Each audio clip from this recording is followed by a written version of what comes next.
Myself to the night, there's no motive.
say it like that. If I hate you, then find someone new. Baby, but you know I never will. No, so I choke you down just like a pill.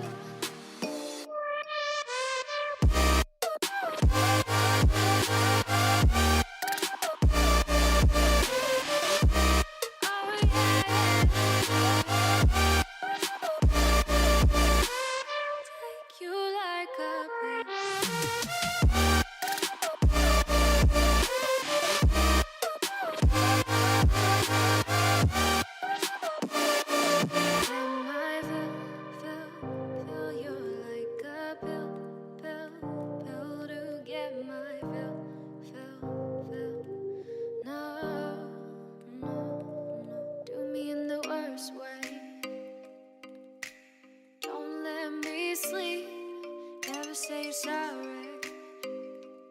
Oh, maybe I'll leave. Baby, but you know I never will. No, so I choke you down just like a pill.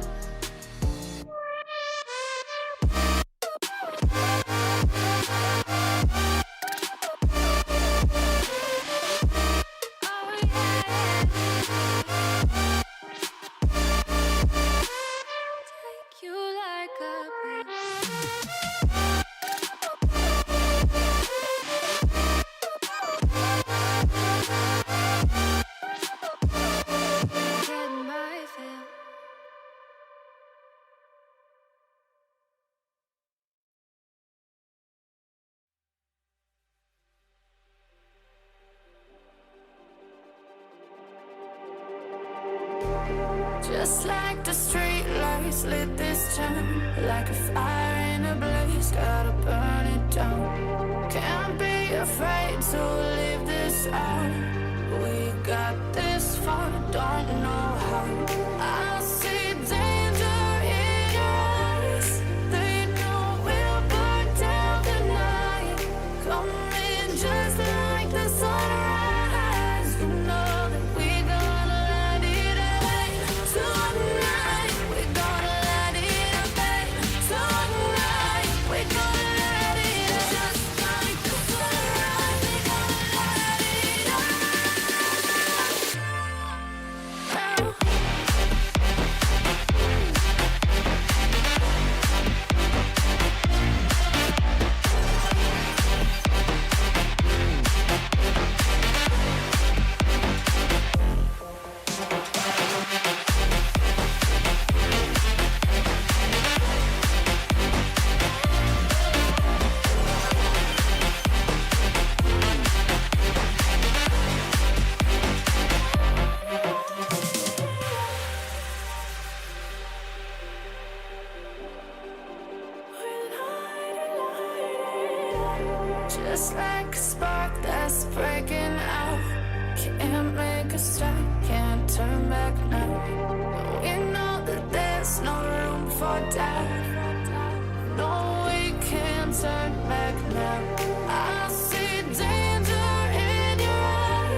Welcome back, everybody, to the CR6 stream. We're coming at you with an open bracket game today between Northern Arizona University and Simon Fraser Esports. We had a nice little lengthy break between the previous game, Akron and St. Clair. So, hope you guys had an opportunity to eat, do what you guys needed to do. But hope you're back here to join us for our second cast of the day. I'm still joined by Alex. How you feeling? Hello, feeling good. I actually took some time for the break for myself, but again, we are back once again with SFU or Simon Fraser versus Northern Arizona. Northern Arizona, I'm not too familiar with, but I know Simon Fraser.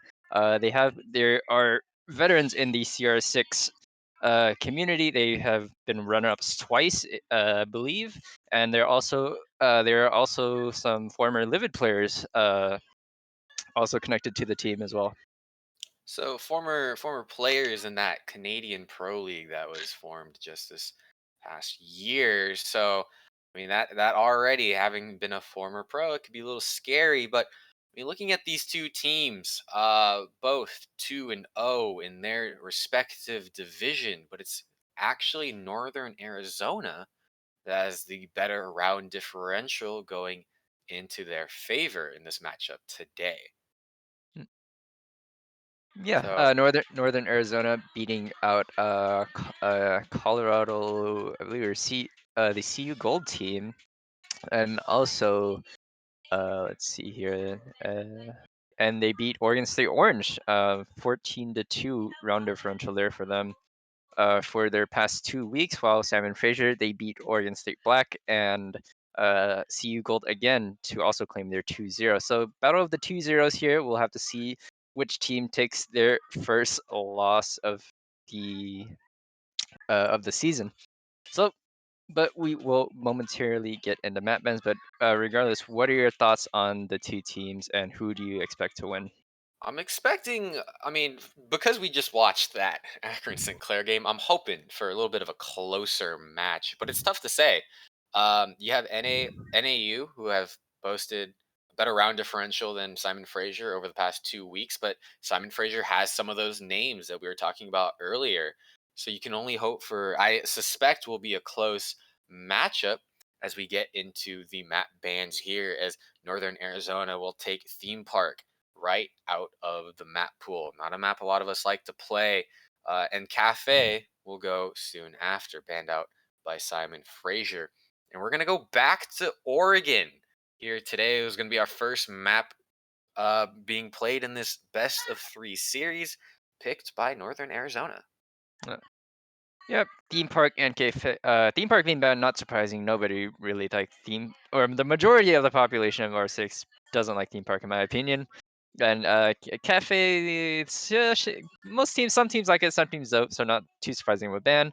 Like you said, Oregon being picked, comfort map for most teams, and we do see Simon Fraser picking up Coastline, a very frag-heavy map for gunners on the team, and Northern Arizona banning out Consulate, a very old map, a boxy map. Nobody generally likes that much either. Simon Fraser will ban out Clubhouse, and we will go back to Villa for the decider if it comes to it.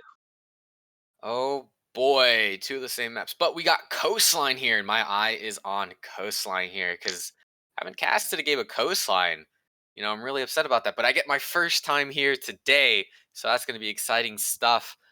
We spent a lot of time during the previous game talking about Oregon, but I mean, which was reasonable, right? There's a lot of questions I think in my mind surrounding Oregon in the current state right now, and the meta wise. I'm not saying it's a bad map or anything like that, but Coastline, something we haven't really had a chance to talk about. Like you said earlier, it's a one of those frag heavy maps getting picked by Simon Fraser. Perhaps the former Livid players just want to go running guns. What do you think?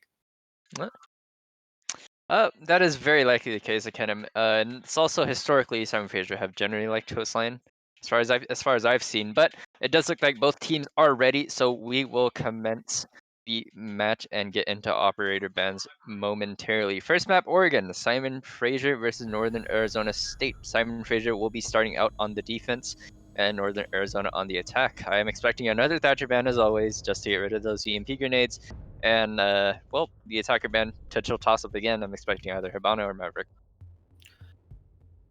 I mean, good guesses. Part of me wants to see a different operator, bans to shake things up. That way, we see this map being played out differently than what we saw in our last cast. First ban coming out from Simon Fraser is going to remove the ace. Already, we're seeing some variety in the map of operator bans here on Oregon as you take out those Selma breaching gadgets and Nomad to join ace in the timeout corner. So in Nomad, definitely an operator we saw a lot come out in the previous game with Akron and St. Clair. So definitely strong utility no matter what map we're at. But to see it gone on Oregon and you're leaving in Thatcher, you're leaving in the Maverick. I'm very curious to see how the defense will choose to play around that sort of play style that the attackers can now afford to choose to use, as the Valk will also be removed and Simon Fraser deciding what their last ban is, and the Mirror will be out of the game. Yep. It looks like with those bans, Northern Arizona want to go for perhaps a more heavy roam presence with that Nomad being gone. Of course, Simon Fraser can still bring the gridlock for coverage, but then again, it is not as good as Nomad in my opinion, just because you can still shoot out the track stingers, but of course they do produce sound. But regardless, kids, dorms, and main hall will be the choice, first defensive choice for Simon Fraser, and they do bring a similar lineup as we saw before with Akron, with the Jaeger, with the Mute, Smoke, Malusi, and the Maestro. All right, 6 picks are coming out. Specky debating on to hop onto that Smoke, and Angelico is gonna get off the Hibana and take the Thermite instead, which definitely I think it probably is the right play, considering you're gonna be. I think they're intuitively guessing that they're going to be attacking kids' dorms, and thus having those exothermic charges will provide better entry points than those X-Kairos if you're going to open up both the attic and the game's wall. So I think that's a good adjustment coming out from Northern Arizona, as we're on the clock for the first round of this best of 3 matchup. So I'm interested to see what we see come out specifically, really, from how the defenders play around allowing an operator like Thatcher through. Doesn't look like we have that much doubt in terms of stopping the defenders or the attackers from breaching the wall, as Thatcher is on the board, so we only see Simon Fraser bring the Mute just for some drone out, as they will know the wall will most certainly be opened unless that Thermite is killed very early on. Doesn't look like Simon Fraser are going for that much of a hard roam, as we still see all 5 players still on site with some players in attic. So potential turtle shack coming out. So we'll have to see how Northern Arizona tackle this. We say that Serafina is gonna make you eat your words a little bit. She roams the Malusi will be roaming over down by the Dining is Lit. Is now on the Zoe, began droning out small towers, spotting out that roamer. Now it's only a matter of time before action's taken to try to take care of that off-site presence. I mean, with the Thatcher in, you could definitely argue that there's no real reason to bring denial, since on this bomb site there's so many other ways to take care of denial, like your bandit batteries, your mute jammers. I'm interested to see why they didn't take a Cade, perhaps the loadout. But already we see that the Thatcher and Thermite getting to work, as the attic wall has been swiftly opened within the first minute of the round. Nuke nearby on the Ash, rocking reflex R4C. I like it, holding down the flank. But Serafina is trying to get aggressive here, putting Malusi right up against this doorway to the big tower, just trying to see if she can get a pick onto any Northern players. Ooh, that's some unfortunate timing right there. Yeah, Serafina looking away as soon as Nuke repeaks, and vice versa. Before Bully will run in and unfortunately lose the trade, or lose the battle to Serafina. Looks like Nuke will trade that out. Lucy is gone, but that is also the IQ gone. Coffee will eat a lot of damage, but so will Lynx. Coffee taking the further brunt of the damage. Lynx going for attempted window bang there. Communist Waffle will be down, so that is the defenders will need to pick that Maestro back up. Ash charges to get rid of Any utility there. Coffee about to prep a nitro and lobs it. Unfortunately, doesn't get a kill. It does do a bit of damage to Lynx. Rowdy will find Angelico. Lip and Nuke will combine onto Communist and Rowdy. And Coffee on the angle here with a shotgun will find Lynx and find another 2 for Coffee. They're nuked down just up to Lip now in a 1 versus 2. But Shinto's shotgun swing missing there from Specky, but he will find it in the end. And Lip will fall. First round of Simon Fraser in a very chaotic round. Chaotic indeed, as players from both teams began dropping left and right, but Seraphina unfortunately didn't see IQ peek her left side of split as the IQ Bulio missed some shots, but comes around and doesn't also get the kill onto Seraphina, has to get traded out by Nuke. But what could have been with that play, I guess, Seraphina, got to be a little bit more aware. So now Simon Fraser opting to go down to the basement, we're going to see Echo here for the first time. Yep. Yeah, Echo for the first time, but his Echo drones are no longer invisible. But perhaps he can get some potential color coverage from the gray ceiling on that basement floor, so it might make it a tiny bit harder to spot there. But we do see the IQ from Bulio once again will likely take out those with no issue. Perhaps, like you say, it's going to be real easy to be able to spot those the yokai drones now. Only just a matter of time. But if you play them close to sight, there's a chance that they'll live for a while. Waffle's trying to find the right spot for it. But Echo, with that returned deployable shield, I think is probably one of the reasons, definitely a reason why we're seeing him being played on this bomb site here, because it's really the basement where you got to hold on to a lot of space here. Like you got to contest a lot. If you give up and fall back too early, you give up too much space, and it's really hard to come back from that sort of position. So being able to take another deployable shield to hold on to some of these spots for longer is what, that's very much preferred. Again, we're seeing Seraphina out on the roam by T2s. Just trying to hide in a corner, make sure Malusi doesn't get droned out but Bulio, the quick entry, already in garage, trying to cut off any sort of rotation from any lurking roamers nearby, but there's nobody to cut off. As he's gonna hop back onto drone, but Rowdy Owly getting aggressive on that tower door, but he's gonna be the one taking all the damage as he doesn't inflict a single wound on any hairs of the Northern Arizona attackers. The default cam being left up, that is a mistake. Oh my goodness. Nuke taking a lot of damage from Coffee somewhere else on the map. Oh, I believe from Freezer stairs, leaving Nuke worse for wears. Probably 1 or 2 bullets will be able to just down or take out the operator altogether. There's 2 minutes left on the clock. Yeah.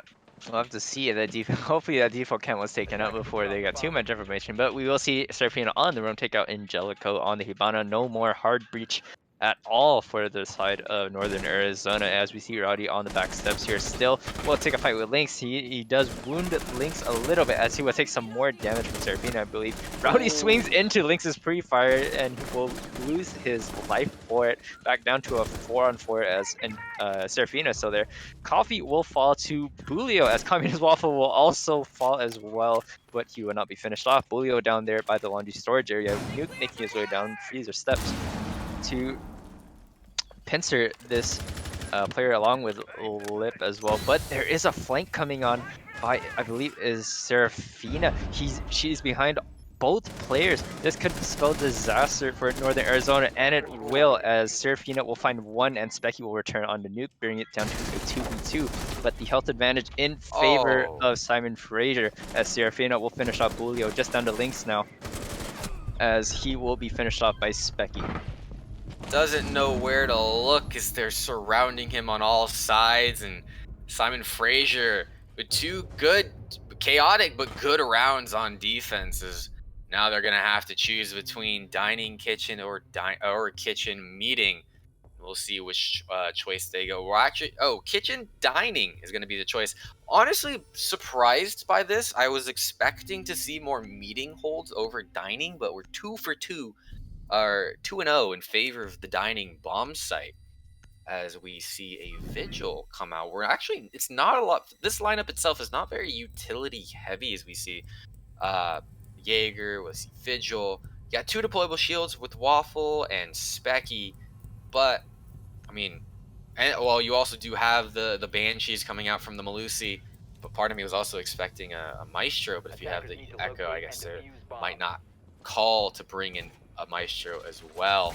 So we'll just have to see how Simon Fraser will elect to set up the defense here on Dining. Yep.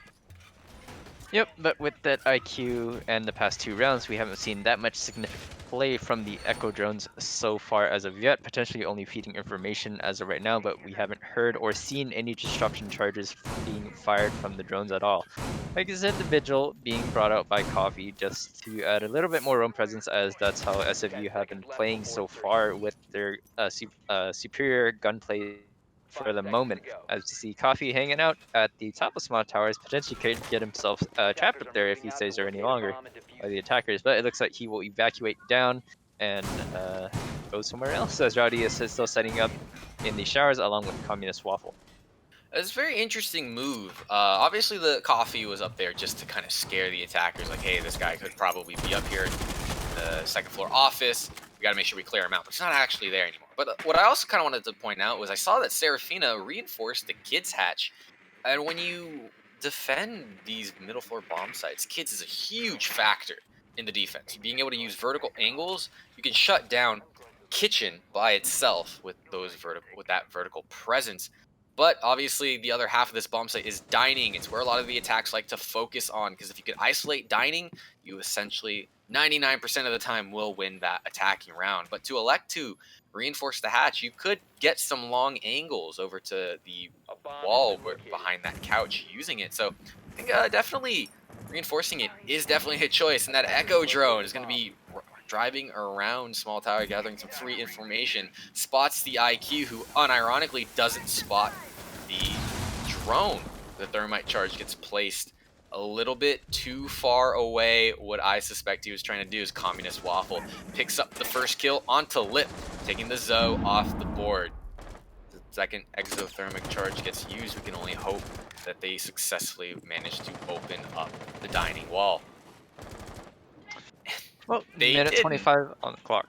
And the wall is still closed. As you see, Coffee will find the kill onto Lynx. That is Thatcher gone. 3 players left on the side of Northern Arizona, but they do still have that thermite alive, so they could still get that wall open, but they will have to work fast as there's only a minute 10 left. Coffee still playing in the showers with that Vigil gadget just to keep him safe. It looks like Communist Waffle is still on that Echo Drone, driving it around just to provide intel for his team. Doesn't look like he wants to stick it on the wall for any purpose. Looks like Rowdy is trying to get aggressive on this window, or on the door actually, hoping somebody would peek.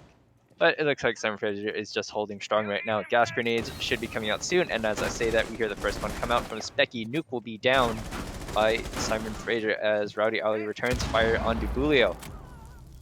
Specky will find the finishing kill onto Nuke with a gas canister. Rowdy finishing off Bulio and swinging to confirm the final kill on Angelica, but will lose his life for that. But there is still 4 of his teammates left with 25 seconds. This is looking like a Simon Fraser round, unless Angelica can pull out a miracle here. And a miracle is something he cannot bring about. A dominant round from Simon Fraser. As you saw the levels of aggression that over like 3 players of Simon Fraser were showing here, not trying to give any sort of space up to the attack, successfully repelling away for Northern Arizona's efforts. I mean, Angelico messed up both thermite charges. They were not able to open up the dining wall whatsoever, so they couldn't gain any sort of leverage, which allowed Rowdy, Owly, and Serafina to just play so far up against the dining door. And that kind of mistake just cannot happen here. So we saw, a lot of picks, and a great play coming out from Coffee, playing in showers. They completed their defensive rotation. They're going to go right back to kids' dorms. If we go back to that last one real quick, the defenders of Simon Fraser actually had no denial to stop any hard breach from going down, but I guess Northern Arizona didn't want to risk the fact of somebody swinging that dining door and killing the thermite. But regardless, the fourth round will go back to kids' dorms, as we will likely see a similar setup from Tyron Fraser. As if it worked once, why not do it again? That's very true. I believe it says the same lineup.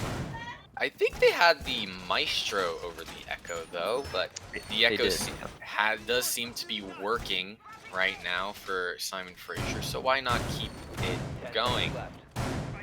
This is interesting. Actually, okay, Specky is just shooting some holes through the attic wall before reinforcing it. I believe for Maverick counter, or make it harder for Mavericks, but we don't see a Maverick, so it's a moot point. Well, regardless, the round has started. It looks like in Northern Arizona is electing to go for a sort of big window push potentially, or it might just be a small tower clear, as we do see Serafina in that small tower. Potentially being drowned out already by Northern Arizona, as Serafino will eat a lot of damage, only getting away with about 25 HP, nearly losing his life to Lip on the Zofia. Nuko now eat a lot of damage from Oh no! Rowdy Audi and not put a single point into him, as he will lose his life on the Ash. Lip now made his way into the small tower with Lynx on the upper wall attic area. Lip, as I say that, Lip will fall to Serafina. Rowdy Alley dropped to 1 HP now. Coffee playing very close with, I believe that's a shotgun, maybe about a swing on Lynx here. And he will swing and get the kill. 2-5 now with 2 minutes left on the clock. The attackers of Northern Arizona not being able to complete anything so far aside from getting this tier 2 big tower wall open, as Bulio is now below 50 health and with Angelico still at full. But to bring this round back is a tall task. A tall task indeed, and you're leaving it to a full health Thermite and a half health Bulio on the IQ, as Serafina and Rowdy are still on the roam, and Bulio right now on an island as the Thermite Angelica has gone up to Master Balcony. But so you really need Bulio here to be able to make some magic. Get these 2 picks on these 2 roamers. Very low roamers, by the way, as Rowdy only has about 1 or 2 health, and Serafina can definitely get downed by 1 bullet with that G8A1. But there's just a lack of information right now. There's no drones on Bulio, only 1 drone on Angelico, and it's somewhere deployed on the map somewhere. Serafina really is just holding firm, preventing anybody from trying to come up White Stairs, but doesn't Serafina, but the Bulio doesn't know where the Jaeger is. Rowdy's gonna put some shots through the wall, ultimately miss. Bulio's was going to avoid that, push her way up the armory stairs, as Angelica's opened up the games wall now. But there's only 40 seconds on the clock and 5 heads of defenders to find. Angelico seems to be waiting for Bulio to be in position, but Rowdy Owly and Serafina look like they want to get a flank off. C4 rip from the player over in the pit. Oh, Bulio gets one onto Owly, but Communist Waffle trades out Angelico, and Bulio can't get any more as he's dropped by Specky. 4 rounds in a row for Simon Fraser. This is not a great start for Northern Arizona. I want to see them change something up in their lineup. Jackal is open, and these roamers are giving them a very hard time. So I want to see the Jackal come out potentially, or potentially better roam clearing come out. And as I say that, Bulio will swap off the IQ to the Jackal, as Serafina and Rowdy have been giving the Northern Arizona a hard time, those roamers. Definitely. Just hopping off of the IQ, which really has not been a factor. Might have been able to shoot the mute jammers from below, but that's something that you can really do with any operator. You don't specifically need the IQ first. So seeing the Jackal come out is a welcome change. You'll actually have some ability. You'll have a much better time tracking down these roamers, and perhaps more support. A lot of these attackers are. I believe Lip, especially the Zoe from the previous rounds, was trying to solo clear from small tower by themselves, and when he ran into Serafina, he just could not do anything about it, could not kill Serafina. It's the way that Malusi was playing for being able to just maneuver around the map without getting cut off by any other attackers in the vicinity.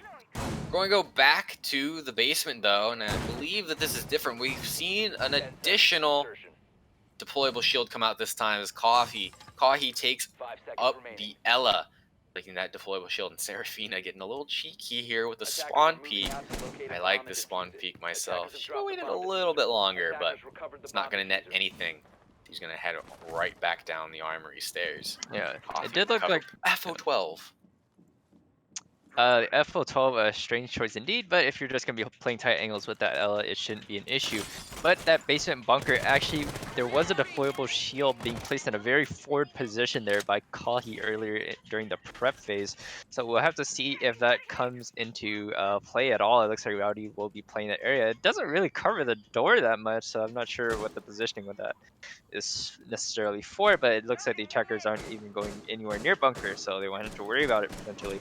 But it looks like there are, I believe there's 4 players roaming, unless it's a full turtle shot by SFU, and it does look like it is a full turtle shot as we see all 5 players very near site. Serafina in the freezer and Coffee in Harry Potter near the big tower at the bottom of the big tower stairs. You add the threat of roamers with this previous round, you put Northern Arizona in a spot where they need to make sure that the roamers aren't a thing. And I mean, it's worked. They've already used a minute off the clock, over a minute, and they haven't gotten really anywhere. They haven't began working on the site itself. As I say that, Nuke and Angelica will start putting pressure on the Freezer players. Lynx is going to come down those main stairs. It looks like they're going to try to go for a Freezer lobby take. So they're now, with a minute 30 on the clock, they'll just have to set everything up to make that happen. Still, no deaths on the board. Common when you see a 5-man anchor strat. Now the attackers are getting in position. You hear the shots of the FO12 as Kahi swings, but it's the Zoe who wins that sister rivalry. As there's Rowdy Owly playing down the hall, trying to peek the Zobulio here at bottom main. It's not going to work out, though. He's going to keep peeking. He's going to pre-fire. Not find the head of any player, though. But he's not moving. He's staying firm. The Northern Arizona players have actually backed off, but Lip gets a pick onto the Communist Waffle and drops the Echo. But 2 kills from Rowdy and Serafina equalize the man count. As all of a sudden, there is now a roamer on the board as Owly takes Lip off the board. It's a good night for him, and now it's just 2 players left. And as I say that, it's quickly made into a 1v2. And Rowdy shuts it down. 5 rounds in a row for Simon Fraser. It's dominating half so far on Oregon.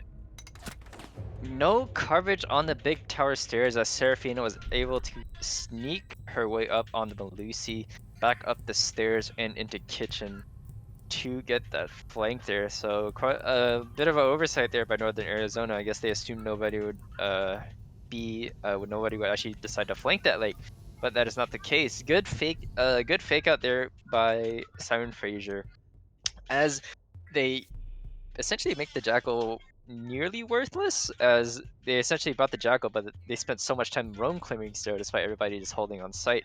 Does look like Kahi will switch off the ward into a potential Caveira as for their last round of defense on Oregon, as they will go back to meeting kitchen. They will actually go to meeting this time in kitchen dining, so we'll have to we'll see a totally new setup here, as we will see the castle being brought up by Specky as well. This calf pick screams that Simon Fraser feels like they can do whatever they need to do against Northern Arizona University. But the fact that the Jackal's on the board is he's the natural counter, right? But the silent step ability of the Cav will hide her own footprints, and even when if the Cav ever happens to start getting tracked by Jackal, simply turn that the ability on and the tracking stops. So Coffee, despite Jackal being on the board, can still cause problems for Northern Arizona University as he's began hiding in the furthest realms of Oregon, down in Elbow. It's going to be unfortunate if an attacker chooses to come down through here, assuming that it's going to be all clear. Communist Waffle is going to take up the Echo once again, as it's proven useful thus far. Yeah. Actually not using it to deny anything, more as just a mobile drone like the attackers have for the defender, for his teammates there, as they will, looks like Northern Arizona will start to work towards the lobby area, the frontal side of the half of the map, just to clear out anybody, but it doesn't look like they have found Coffee yet, as I believe he is still chilling out down below in that blue bunker area near Elbow. But drone work coming out from Northern Arizona, hoping to take this last round so it is not a flawless defensive half for Simon Fraser, as there will be forced to win 6 rounds in a row on defense as well. Seraphina being spotted and shots fired at her as she will be fouled by Angelico. Rowdy Ali returns on Oh, to Angelico. Rowdy Ali gets another one, but will be traded out by Bulio. So 3-3 as Coffee will make no impact with his Caveira and will lose his life to Nuke on the Ash. 3-2 now, and as I say that, 2-2 now with Specky killing Bulio, but Specky did lose a lot of his health in the exchange. And with a minute 45 left on the clock, the attackers can slow this down a bit with as both the attackers still have both of their drones. Attackers have located a bomb. my. 6 kills in the span of like 20 seconds as teams drop each other. Now it's just the 2v2 with second floor control in the hands of Northern Arizona. They don't necessarily need it, but they needed to clear it out as Nuke now opens up the split castle and makes his way inside of meeting. See, Communist Waffle is going to try to get that rotate around as Lynx is going to start that diffuser plant. The Echo drone not coming into play here though. Ooh, but an unfortunate swing as Nuke downs the Echo, leaving it just to Specky on Castle with that UMP in a 1v2 situation with that diffuser down. Arizona needs this in order to give themselves some foothold once they switch on to the defensive round after this. But a crossfire held, and a swing from Lynx drops Specky. Northern Arizona are at least able to come around off with one attacking win on Oregon before going on to their defense. Better a little breathing room than no breathing room at all, as it is a 5-1 lead for Simon Fraser. So they have plenty of time to win this out, as we see a potential glass pick coming out from Communist Waffle. An operator we don't see too much because he does have that interesting DMR, but with that we potentially will see some smoke pushes or smoke play as they reverted his change back to where he can still move around a good amount in the smoke before his vision is officially obscured. But Kids Dorms will be the first defensive site for Northern Arizona, as Specky will swap off the Zofia for the Thatcher just to help the hard breaches out that more. Just means we have a confirmed glass for the round. Oh, this is going to be interesting. Yeah, seeing Habana and Thermite on the, and as well as the Thatcher, it's just gonna make it seem all too easy to get these walls open. And Lip taking up the Cade. Those Electro Claws could be pesky, but a well-placed EMP could definitely take care of a well-placed Electro Claw. So I do expect that taking ops like the Mute and the Cade might not have that big of an effect here. With Thatcher being on the board, you could just easily get these walls open. But this is this is Northern Arizona's opportunity to come back in this matchup, being on the defensive half. Definitely say that so far, the Oregon that we've seen, it's been very defender sided, or at least it can be for certain teams. So we'll have to hope that Northern Arizona can scrap some rounds together here on their own defensive half if they want to have a chance of staying in this map. Yep, and Oregon was Northern Arizona's pick, and after this we will go to Coastline, which is Simon Fraser's pick. So currently, Northern Arizona not having the greatest of times in terms of gunfight exchanges, so they will need to pick it up if they want to combat the aggressive style of Simon Fraser. It does look like Simon Fraser has already made their way into the tier 2 big tower with Seraphina and Coffee there. Coffee on the Thermite to help hard reach the wall, as we do see Seraphina attempting to blow open the wall from below, but they will realize it is a Cade and they will need the Thatcher to come over as Specky treks his way and will repel up the window before throwing up his grenade. An unfortunate use of utility, but not something that's going to be so detrimental as Specky now makes his way up. Do that perfect Thatcher Thermite combo teamwork. Now that wall is going to get open without a problem. Using 1 of 3 breaching rounds for the Ash isn't necessarily going to be a loss here. I mean, the only bulletproof gadgets they'll have to worry about are these Banshees. You still got, you still got the EMPs to potentially deal with it. Specky's actually used 2 EMPs, I believe, if there was going to be some sort of Cade trick. So there's only 1 EMP left, but that's interesting. But it's here, Lip over in Pit. He's trying to get aggressive and try to repel anybody coming down Attic. He's going to have to hold that by himself for now, as Kahi is just holding a passive angle and waiting for that Cade to peek him. So the flashbangs come out, burning those ADSs. Seraphina wants to use a breaching round. Nope, she's going to walk right in, but get taken out. Lit with an impressive headshot.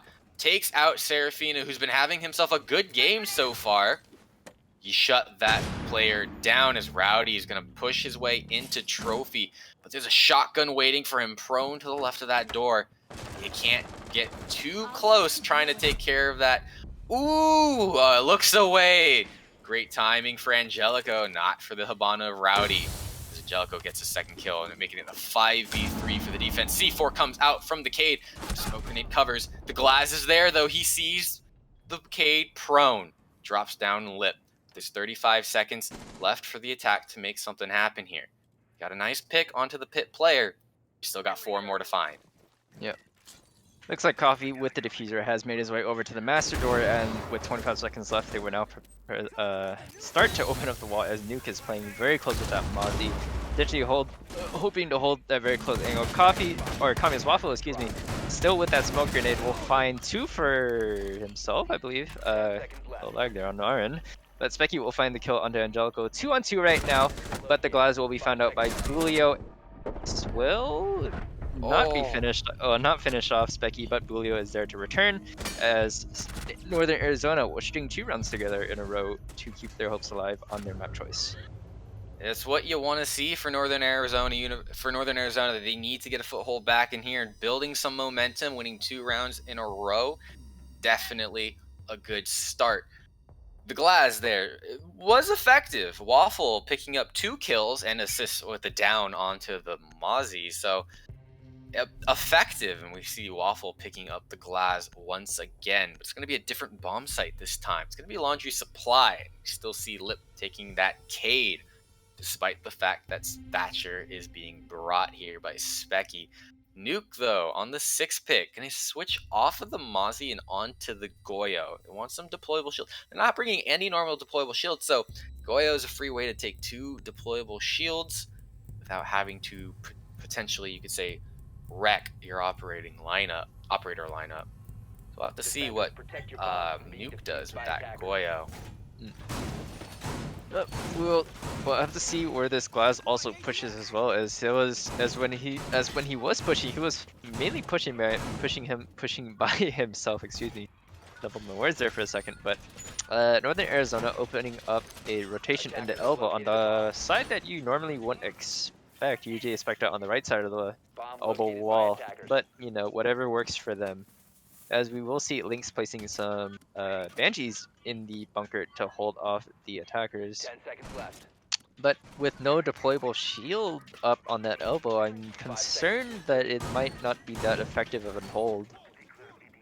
See 1 Goyo shield over in the laundry area by washers, potentially used to contest anybody trying to come down the main stairs, or even some potential freezer angles if those are being opened. The 2nd Goyo shield in the pocket of Nuke is going to get placed down by the blue door here. So no elbow shield, which is a very interesting choice. It's not something that we're used to seeing, obviously, because of the way that the meta has always been, but Nuke right there on the back steps gets aggressive, but missed shots coming out from Coffee, and Nuke leaves everybody without a scratch on their body, and he's going to fall right back to site. He's not going to continue putting pressure there, as map control is very quickly in the hands of Simon Fraser, as Ash is able to get the meeting hatch open for free with just a simple Ash charge. So no reinforcement on that hatch. Seems very interesting.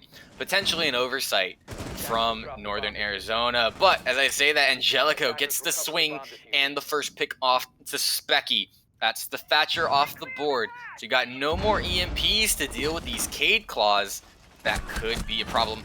Oh, but Angelico with the 2nd kill onto Serafina on the hatch, but gets downed by the Habana of Rowdy Alley over in bunker. Can't confirm the kill, though, unfortunately, in that position. Angelico can very well get picked right back up here as the attack now. They have to reset here, figure out what they're going to do to combat this 5v3, but timing as Rowdy comes back down the back stairs and gets 2 free kills onto Angelico and Lynx. But Coffee dropped elsewhere, leaving it just down to the Habana and the Glass. The Glass, a strong operator to be left up still, but Gonna try to solo push down the main stairs, but that Banshee's gonna give away his position. But a smoke grenade gets tossed out. Visual cover, as well as an advantage for Communist Waffle to use. Is he gonna find his way into the laundry storage? But he's not gonna see any yellow outlines at all right now, as the second smoke grenade gets eaten by an ADS, leaving him utility-less. Oh, unfortunate timing. Rowdy, not enough bullets in the Type 89. Bulio will take him down, leaving it just a Communist Waffle on the glass, needing to find 3 heads of Northern Arizona defenders. He sees the body quickly, but a swing from Lip will shut him down. Northern Arizona take 3 rounds in a row and are looking good so far. Gonna mount their comeback here on Oregon. Have a massive advantage there, almost blundered by Northern Arizona, with Rowdy being able to push that back stairs of Big Tower and killing off 2 players. One of them was Angelico, I believe. Excuse me, who was on that smoke before, who got downed by Rowdy in the first place, and Lynx being on the Malusi trying to pick him up. Those 2 were felled, but beating the tertiary bomb site of Meeting and Kitchen being chosen for the 3rd time, being chosen for their first tertiary bomb site for NAU.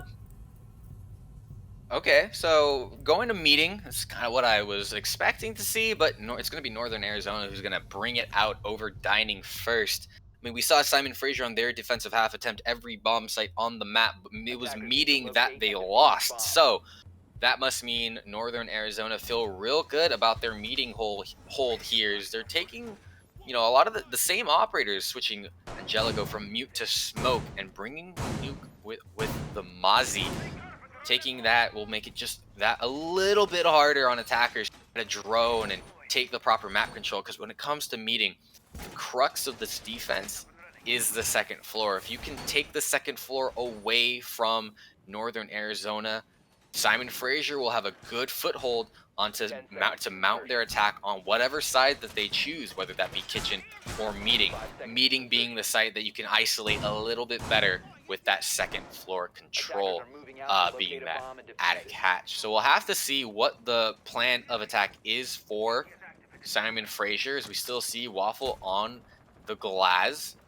Didn't work out too well in the previous round, but Glass still is a very strong operator. Serafina is going to quickly find his way into Garage just to cut off any sort of rotations, get any early picks potentially. He's going to get droned in by Specky. He's taking up the Twitch. We're going to see the shock drones come out for this series, which could be very, very interesting. Being able to destroy some utility. Bulio not looking at the ground, however, doesn't see the Twitch drone go right past him, but still lives. Instead, he's waiting, seemingly waiting for a defender to push him very early on, as Angelico is on the other side of the split door, holding the other side. This seems to be an isolated garage take coming out from Simon Fraser, as Coffee is trying to open up the right Meeting wall to give themselves a little pocket to be able to plant in. As that wall gets opened, Angelico's there waiting, SMG-11, trying to see if he can find the head of any player, maybe potentially playing at the top of main. Concussions come out from Serafina. They know he's there. Flashbangs are going to force Angelico to fall back a little bit, as now the attack is getting ready to clear out anybody close by so that they can go for their plant here. That smoke is going to be the problem. That shotgun pretty close by, and it's going to be Bulio who gets the opener onto Rowdy. Ooh, the Thatcher's going to be gone, but he did his job. He got get the wall open. Smoke grenade's going to slow it down ever so, but Nuke gets a second for Northern Arizona, dropping Kahi. There goes your support. You leave it down to your smoke, Twitch, and Zoe with only a minute on the board. Yep, well, there goes Communist Waffle on the glass, being taken out and split. Nuke will find another onto Serafina, just down to Specky now with that, on Twitch with that F2 Famas, taking a fight with the Malusi of Lynx in Dining, as he will find a very good shot onto Lynx. 3 versus 3 to 1 now, but 40 seconds left on the clock to make something happen for that side of Simon Fraser, as he does not have the Fuser. We'll find another kill on the Specky, but also be dropped down to a near one-shot level, or he is one-shot level actually. A bullet from either Jaeger or Kaid will finish him off, no problem. Twitch does have flashbangs now, so threw one out there to get rid of any ADS charges or attempt to blind, but Bulio is on the flank and will likely find this kill on Specky if he's unaware. And as I say that, Lip will take matters into his own hands and beheads, giving Northern Arizona their 4th round in a row now, and momentum seemingly shifting to their side. The momentum definitely has shifted. Simon Fraser not able to make anything work on attack. You know, the garage attack on meeting is a very viable.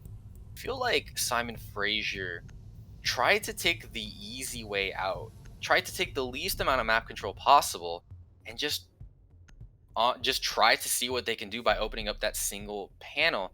If you can manage to get attic control as well as the attic hatch, you shut down any form of resistance that Northern Arizona was showing Simon Fraser with just one move. But because they didn't elect to try to take control of attic or try to take control of the attic hatch, Northern Arizona were able to play as aggressively as they did, and the picks just went their way, as Northern Arizona is going to complete their defensive rotation and find themselves back onto kids, where this is where Simon Fraser needs to kind of understand, hey, what went wrong the last time we attacked this site?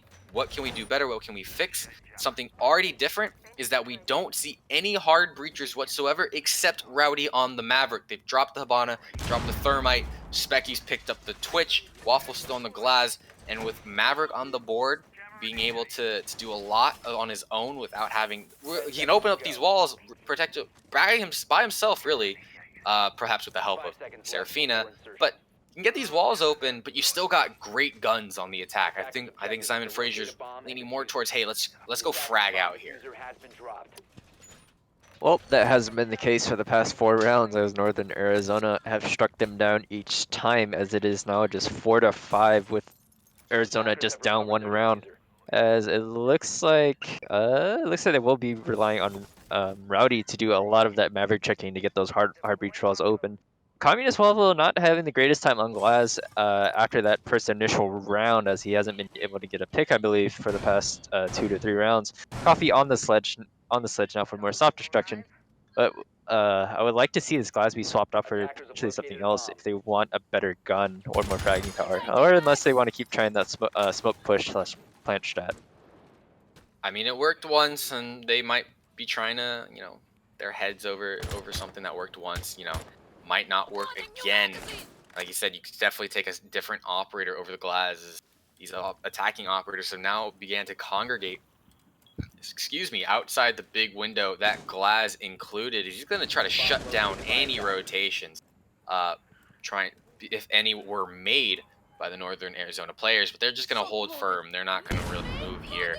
As Serafina is on the kid's window rappel, trying to concuss and use that lifeline gadget to try to take care of any utility or move players off their spots. As Waffle, I believe, barely saw the outline of the player, cannot find the headshot. No, potentially just opening up a line of sight for himself. The minute 30 on the clock, but effectively, it doesn't look like there's any sort of map control going in Simon Fraser's way right now. I don't think they even have... I'm not sure. Rowdy could be working on attic control right now. Serafina, it looks like that's the case. There's been a Maverick trick. The wall hasn't been opened up, as Rowdy has now begun to use his primary weapon to try to open up a way in. Well, Maverick doesn't have the best ammo capacity for that, or ammo pool total, as using too many rounds could spell disastrous, as he would be forced to swap to that M85 or M45 secondary. But Serafina is on the window to give him some assistance as they push in. Serafina jumps in and is able to find the kill on the Lip, but it will be immediately traded out and will be down, but not traded out yet by Lynx, as I don't think Lynx has known that they have downed her. But Specky will find 2 on the Nuke, and Angelico will not find the 3rd on the Bulio. Bulio will find 2 for himself on the Coffee and Specky. Lynx will kill Waffle as well. 2-2 now, with basically everybody near one-shot capabilities except for Rowdy, as Bulio will find himself a triple. It is just down to Serafina and Bulio 1 versus 1 with 1 bullet being able to finish down either player, and it will be Serafina getting the kill onto Bulio and being able to push Simon Fraser onto match point or map point for Oregon, A much needed victory for Simon Fraser to stop the momentum of Northern Arizona.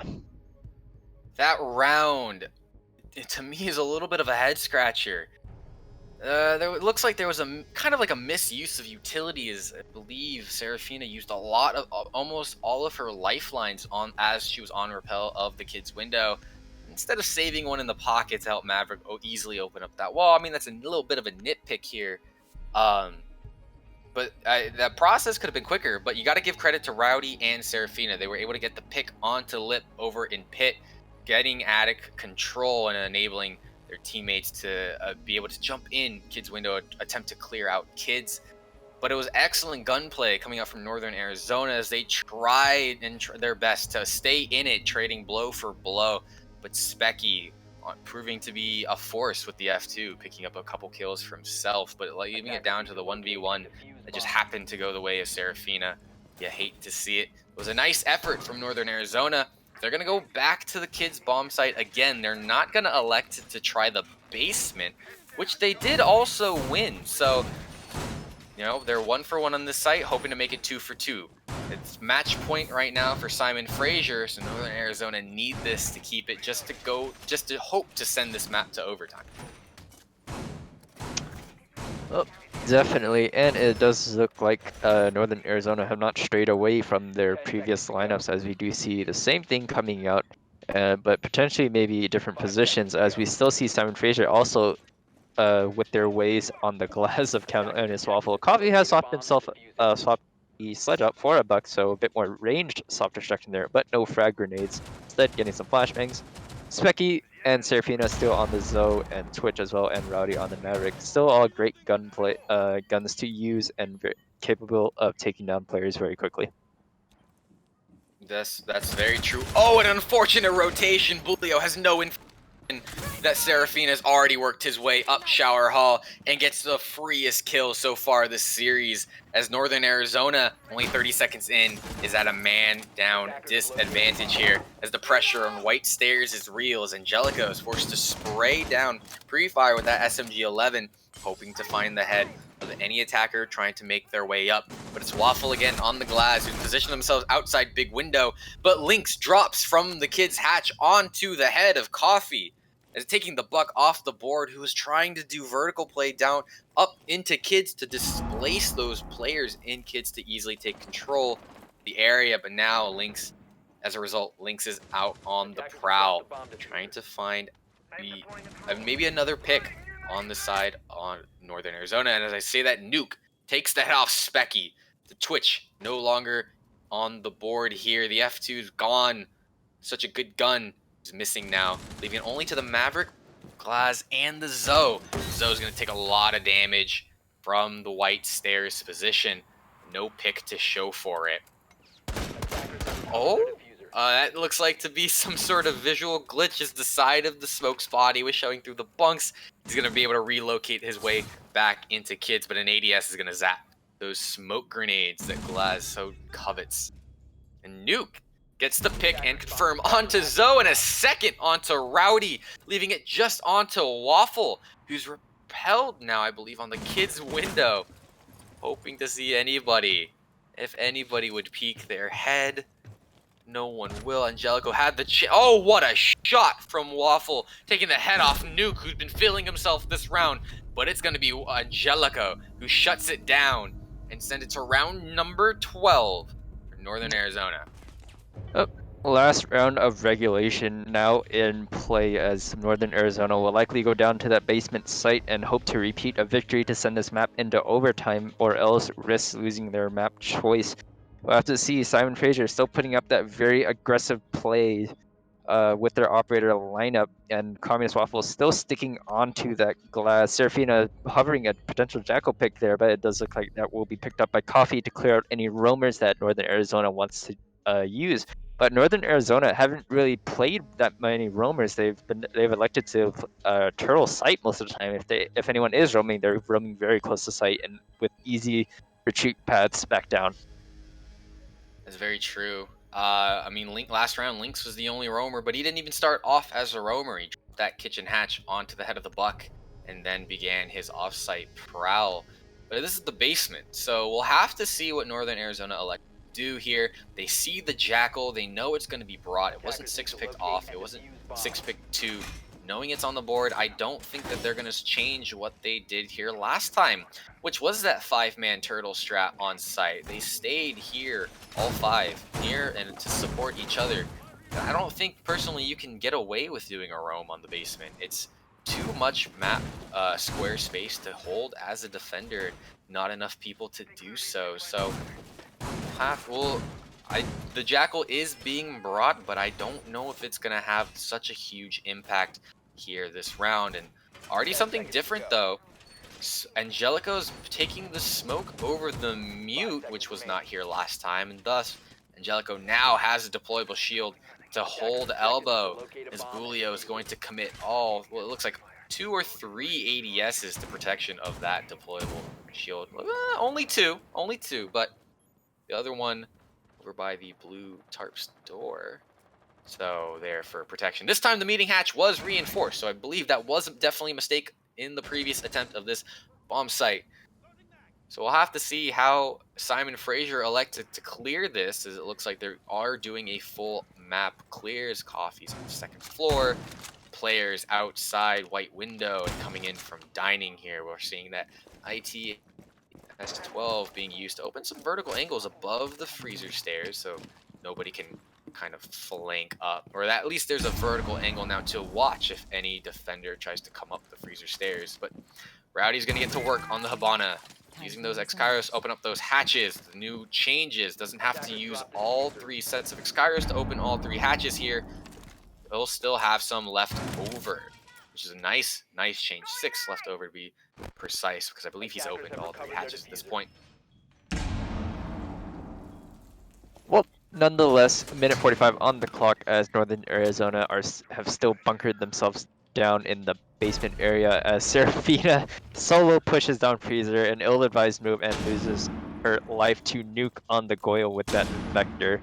1200 RPM as nothing to laugh at, as it will take your head off and you will find another Communist Waffle, as Waffle for some reason dry peaks and loses his life needlessly. I'm not sure if he had those smoke grenades, but if he had them in his pocket, I bet you wishes he had actually used it. Potentially could have seen the head of Nuke instead, but it was an impressive 2-piece from Nuke. Going back to back, picking up Serafina, who's been putting in work right now for Simon Fraser, keeping up with Specky and Rowdy, but you still have those 2 players on the board doing a good job. And as I say that, Nuke drops Specky as he tries to come down the freezer stairs, leaving just the Rowdy and Coffee. It's a 3K for Nuke. You want to see if he'd be able to get an ace here. Coffee right now is waiting as Nuke gets his 4th onto Rowdy. He wants the ace. He knows where the Jackal is, and he'll get it. It's a flawless round as Northern Arizona pushed to overtime on Oregon. Well, I would say that good defense by Northern Arizona there, but I would say that was more of, or that Simon Fraser played into the hands of Northern Arizona more and making their own mistakes, just dry peeking one at a time, no trading whatsoever. You saw Serafina just walk down those freezer stairs and lose her life on the Zofia. Then we saw Communist Wafu just peek the angle on Laundry and lose his life to Nuke as well. We didn't see the other 3 kills, but needless to say, there was no real coordination there. It was more just peeking, and Simon Fraser relying more on their gunplay than strategy for the most part. We will see Waffle finally move off that glass onto the Blackbeard, giving him that face shield that everybody hates to play against, just for a little more added protection. My. When the Blackbeard comes out, that's when you know the kid gloves are coming off. At least for Communist Waffle, who hasn't had that much success so far, but you want to see that turnaround for Simon Fraser, as Northern Arizona getting the start on defense for overtime here. They're going to go right back down to the defense of the basement. So they're taking the same lineup that they had. Not a lot of changes really coming out. There's no need for changes to really come out, as it's been working so far. No, only dropping 1 defense on their half. Both sides going 5-1 on their defensive half. So obviously right now the advantage is for Northern Arizona, as they've gotten that unlucky start onto the defense. So we'll have to see if the Simon Fraser can correct their mistakes that they're making on attack, be able to coordinate a take that doesn't involve dry peeking, crouch walking down Freezer, or anything like that. We now see the attackers. It looks like there's going to be more of a focus on taking bunker this time. And with the changes to Wamai and Jaeger in this patch, it's going to be much easier to clear out bunkers. There's only even a Jaeger on the board, but players behind those deployable shields. They know that there's a Banshee there with the Ping 2.0 system. They know that there's a player there, and that Malusi definitely knows that there's a Blackbeard out there as Ash comes in with an Ash charge and takes down that Goyo shield. But there's also a lost Banshee and Twitch drone, unfortunately. I wonder actually what that explosion was, unless that was the second Ash charge coming out from Seraphina. And it looks like it was. Going to be Angelico. Looks like he's going to abandon the elbow position using a smoke grenade to cover his own retreat, and he does. So now elbow control is in the hands of the attackers, but no, the defenders aren't worse for wear though. As I say that, Communist Waffle gets downed. The Blackbeard, the face shield not helping as Nuke drops him, and Seraphina just a little bit of health off his health bar. There's another player coming in from meeting, trying to get behind Nuke right now. Nuke dropping over into the Harry Potter position. The drones coming out, and he's actually getting jackal tracked right now. That's Wahi, who's trying to come down the back steps, putting a lot of pressure right now on these pillar players. Cannot move too well because of that presence in bunker, the presence on the back steps, as Rowdy has begun putting that torch to work on the supply wall. Flashbangs come out, and Link's trying to fight for his life right now. He's got to worry about two players. He's got to worry about backstairs and blue. But with a well-timed pinch from the players, he can easily get this kill here, and it's going to go the way of Specky as Lynx falls, and your pillar player is gone, leaving Nuke on an island in Harry Potter, as Rowdy also gets the second for himself and drops Bulio. The Jaeger, who's been having such a good game so far, as Angelico meets his demise to Rowdy again. It's a double for Rowdy. And Lip gets one, and Seraphina gets the trade, though, leaving it just to Cade in a 1v4 with 30 seconds left. And a much better attack coming out from Simon Fraser, as Communist Waffle's going to get that plant down. Oh, and a nice shot from Lip. Gets the Zoe, or no, it wasn't the Zoe. Gets Specky, the Twitch, off the board, leaving it just into a 1v3. But you got two very low opponents in the Maverick and the Blackbeard. And I say that Lip will take Waffle out of the round, but it's Rowdy with those Mav holes will shut down the clutch attempt, and Simon Fraser retake the lead here on Oregon, pushing themselves onto match point of overtime. Well, that could have gone very badly for Simon Fraser towards the beginning there, as we did see Communist Waffle did get downed on that Blackbeard, but fortunately he was able to be recovered by the rest of his team. And then the kills just started rolling the way towards Simon Fraser, despite them doing a very one-sided push on that bunker, aside from the one player, I believe that was Coffee, on the back stairs, but unfortunately Northern Arizona not being able to repel their attack, despite it only coming from one side. It was a well-executed attack this time around. Simon Fraser didn't make a lot of the same mistakes. They didn't dry peek anything. They were getting information. Of course, I believe Blackbeard getting downed was just kind of an unfortunate accident, you know. But also, I bet if I'm Nuke, you wish you confirmed that kill. But you know, using the vector, you're not always gonna get that. I mean, I know I'm not always gonna get that. So it's just an unfortunate way that the bullets flew that round, but definitely in the favor of Simon Fraser, as Rowdy has himself a huge round, dropping 15 kills right now, only being followed by Seraphina and Specky, who are just so close with 12 and 13 respectively. Though on Northern Arizona side, Nuke though having himself a hell of a game right now, 17 kills, 5 of those coming from that ace just 2 rounds prior to this one.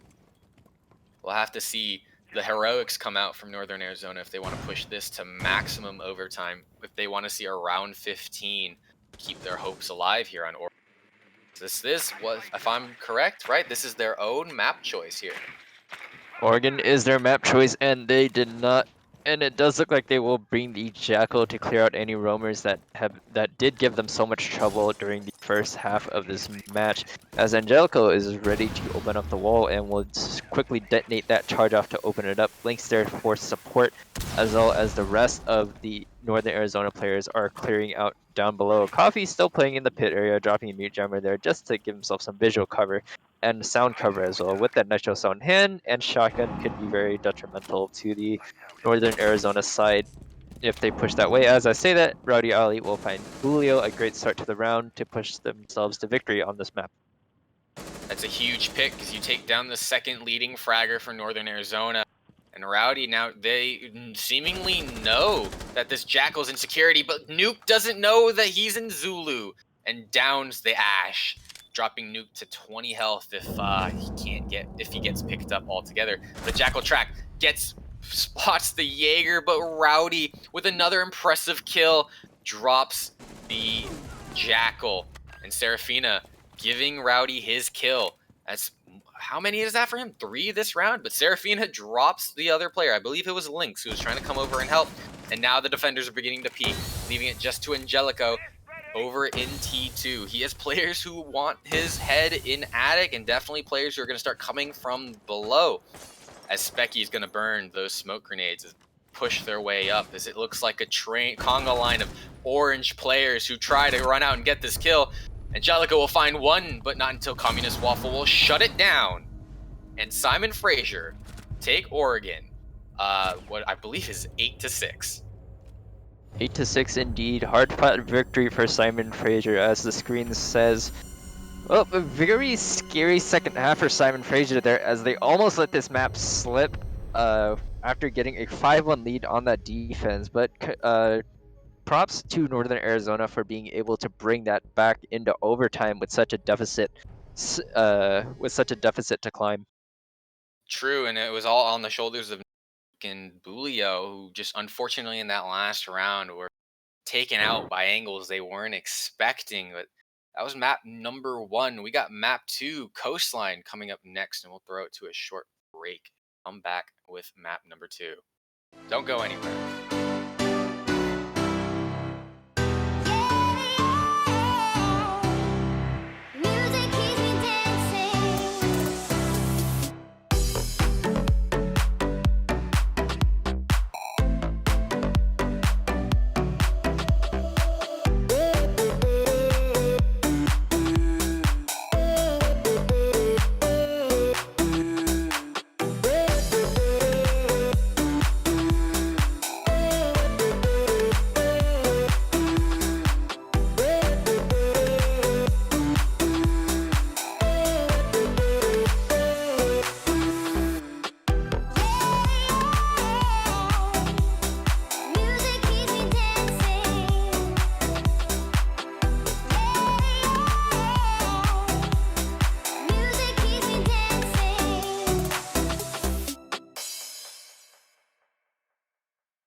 In the sky, gazing far into the night, I raise my hand to the fire, but it's no use, 'cause you can't stop it from shining through.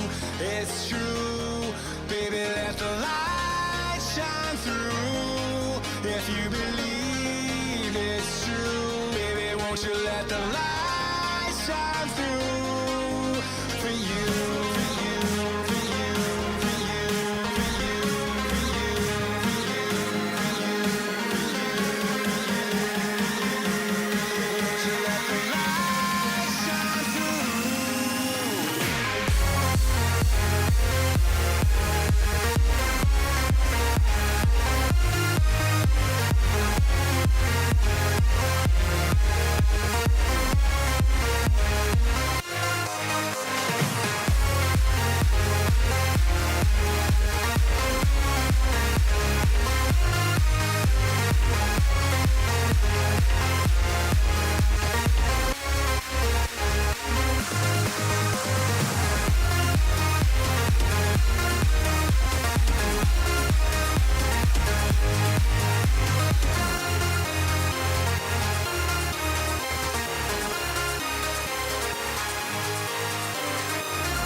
eyes in the sky, gazing far into the night. I raise my hand to the fire, but it's no use, 'cause you can't stop it from shining through.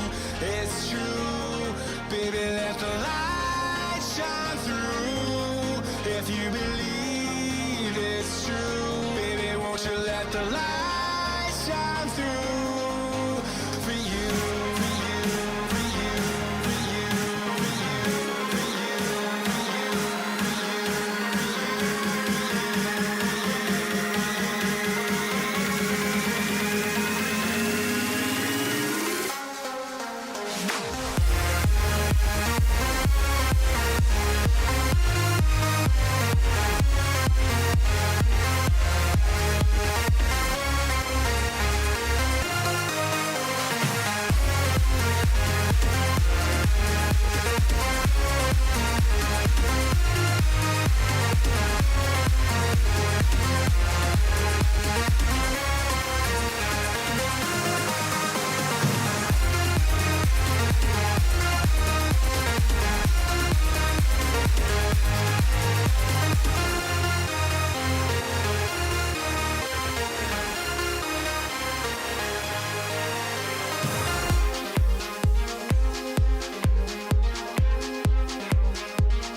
when the lights go down, I've seen hell in you, but you don't care, no, you don't care, no. You just rather watch me fall from a quarter mile. I can see you at the call. Think about it, ring won't tell you what I saw. When you break it off, you'll see who had it all. You had it all.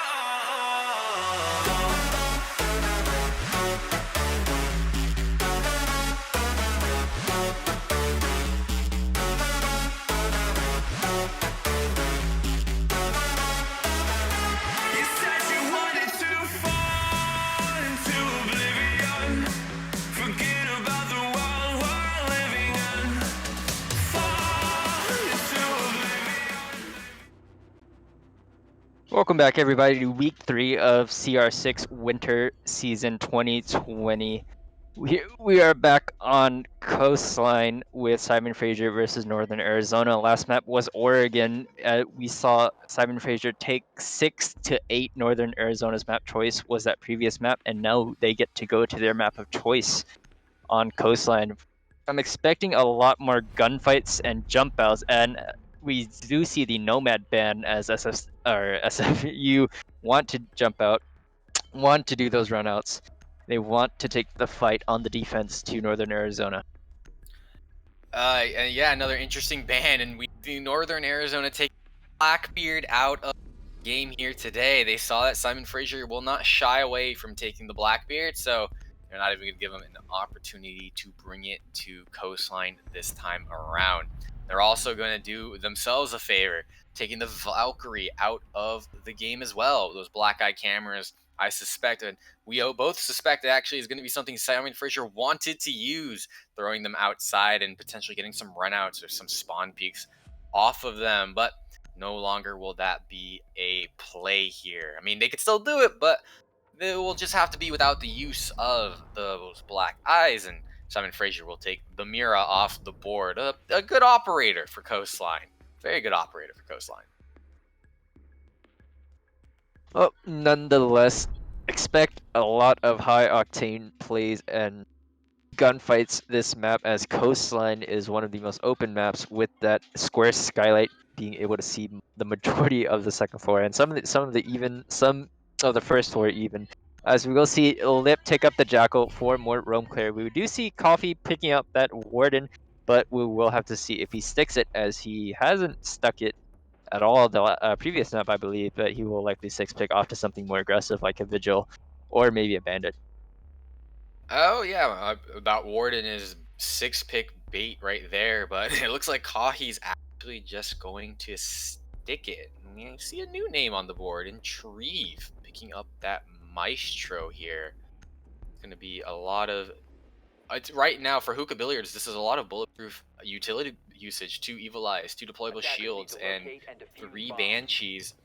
I mean, you have Nuke and you got Bulio taking the Ash on the Ash and Zoe, so you definitely have the utility to take care of a lot of this stuff. Probably, I don't think all, not all, but most. So those will be in play here.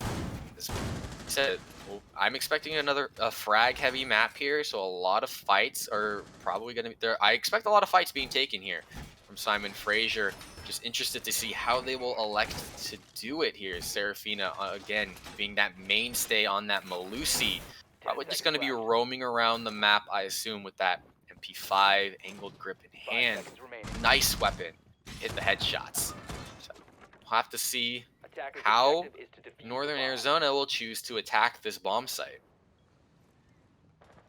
Yep, and we do see the new name of Entry for the side of Simon Fraser taking Communist Waffle's place as on the Maestro, but playing a very similar role in that hard anchor role with that Maestro, similar to the Echo role that Communist Waffle was playing before. But it does look like Lit is attempting to bust his way into the service area, as Lynx will use 2 of his pellets to open up the bathroom, as we see Coffee holding with that Warden in Master. He does have an angle onto the hash, but will evacuate himself out, as he was spotted on drone, but it looks like he wants to take this angle. He wants to take this fight with that MPX, but Northern Arizona aren't budging to give it to him until they have a surefire idea to get rid of him. They droned him out there. They won't expect him to still be there in an even more exposed spot. I bet you that's what Coffee's hoping for here right now. But if he gets spotted here, ball bang potentially from the balcony, he's going to get droned out once again. But elsewhere, Nuke will drop Rowdy, taking the Jaeger off the board, and a couple shots through the door. A Hall of Fame door will scare Coffee off of the position. And as I say that, Seraphina will drop Angelico, the IQ, elsewhere on the map, equalizing the man count back down to a 4v4. With a minute 30 left on the clock and the attack barely taking control of VIP. Ooh, fortunate if you kept holding that angle. Habana Lynx, you probably would have seen Serafino running by here. Serafina's now made her way into theater, holding the Hall of Fame door. We'll see the head of Lynx, but won't find it. Instead, gets shot through the DJ part of the VIP wall by Bulio, taking down the already low Serafina, giving Northern Arizona the man advantage with only a minute left on the board, as the attack now has map control of the VIP theater side. Now only have left to collapse either on the A bomb site or the B bomb site, whichever they choose to do. But it's going to be Coffee holding it down with these bullet holes, trying to hold contest anybody trying to come down that VIP hallway. No one on the attack though ready to give him that pick or that opportunity.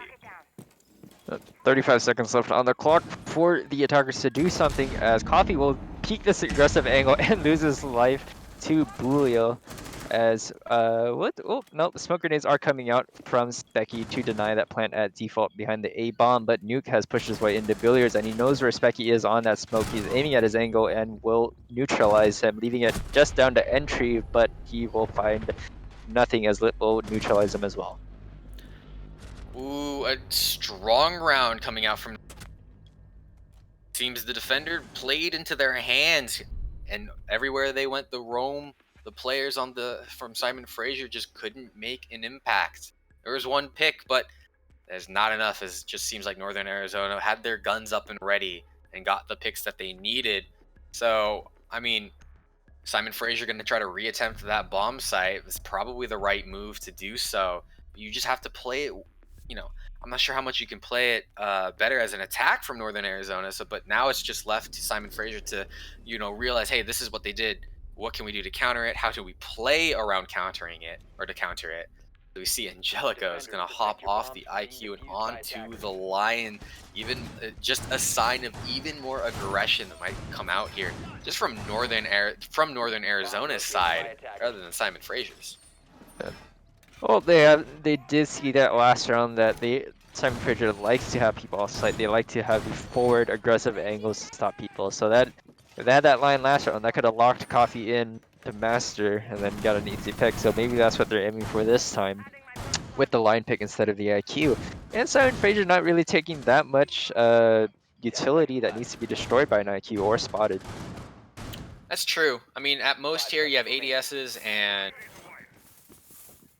you can't do anything about Malusi's, you can't do anything about Evil Eyes. So, I mean, I wouldn't say that kind of utility is absolutely necessary for an IQ here. So it's nice to see it get picked off to something else. The line, though, is going to be interesting. So it's all going to come down to team play, really, from Northern Arizona. A well-timed line scan, regardless of that this is in the reworked state that it is now, those pings can be useful in trying to secure a kill onto a defender here. You see Coffee holding the same angle, trying to hold the same kind of angle here on the shower hatch, using her Keratos instead, but a nice pre-fire drops Bulio off the VIP balcony rappel. An alliance scan to try to freeze the alibi, but there's nobody there to help to clean out Kahi, as Lynx will try to spray some shots through the hatch and through the wall, but will not find the head of the alibis. He's located himself in a not much of a different spot, but a much safer spot to play. He's going to put down a Prisma and relocate himself over to Theater. Yep.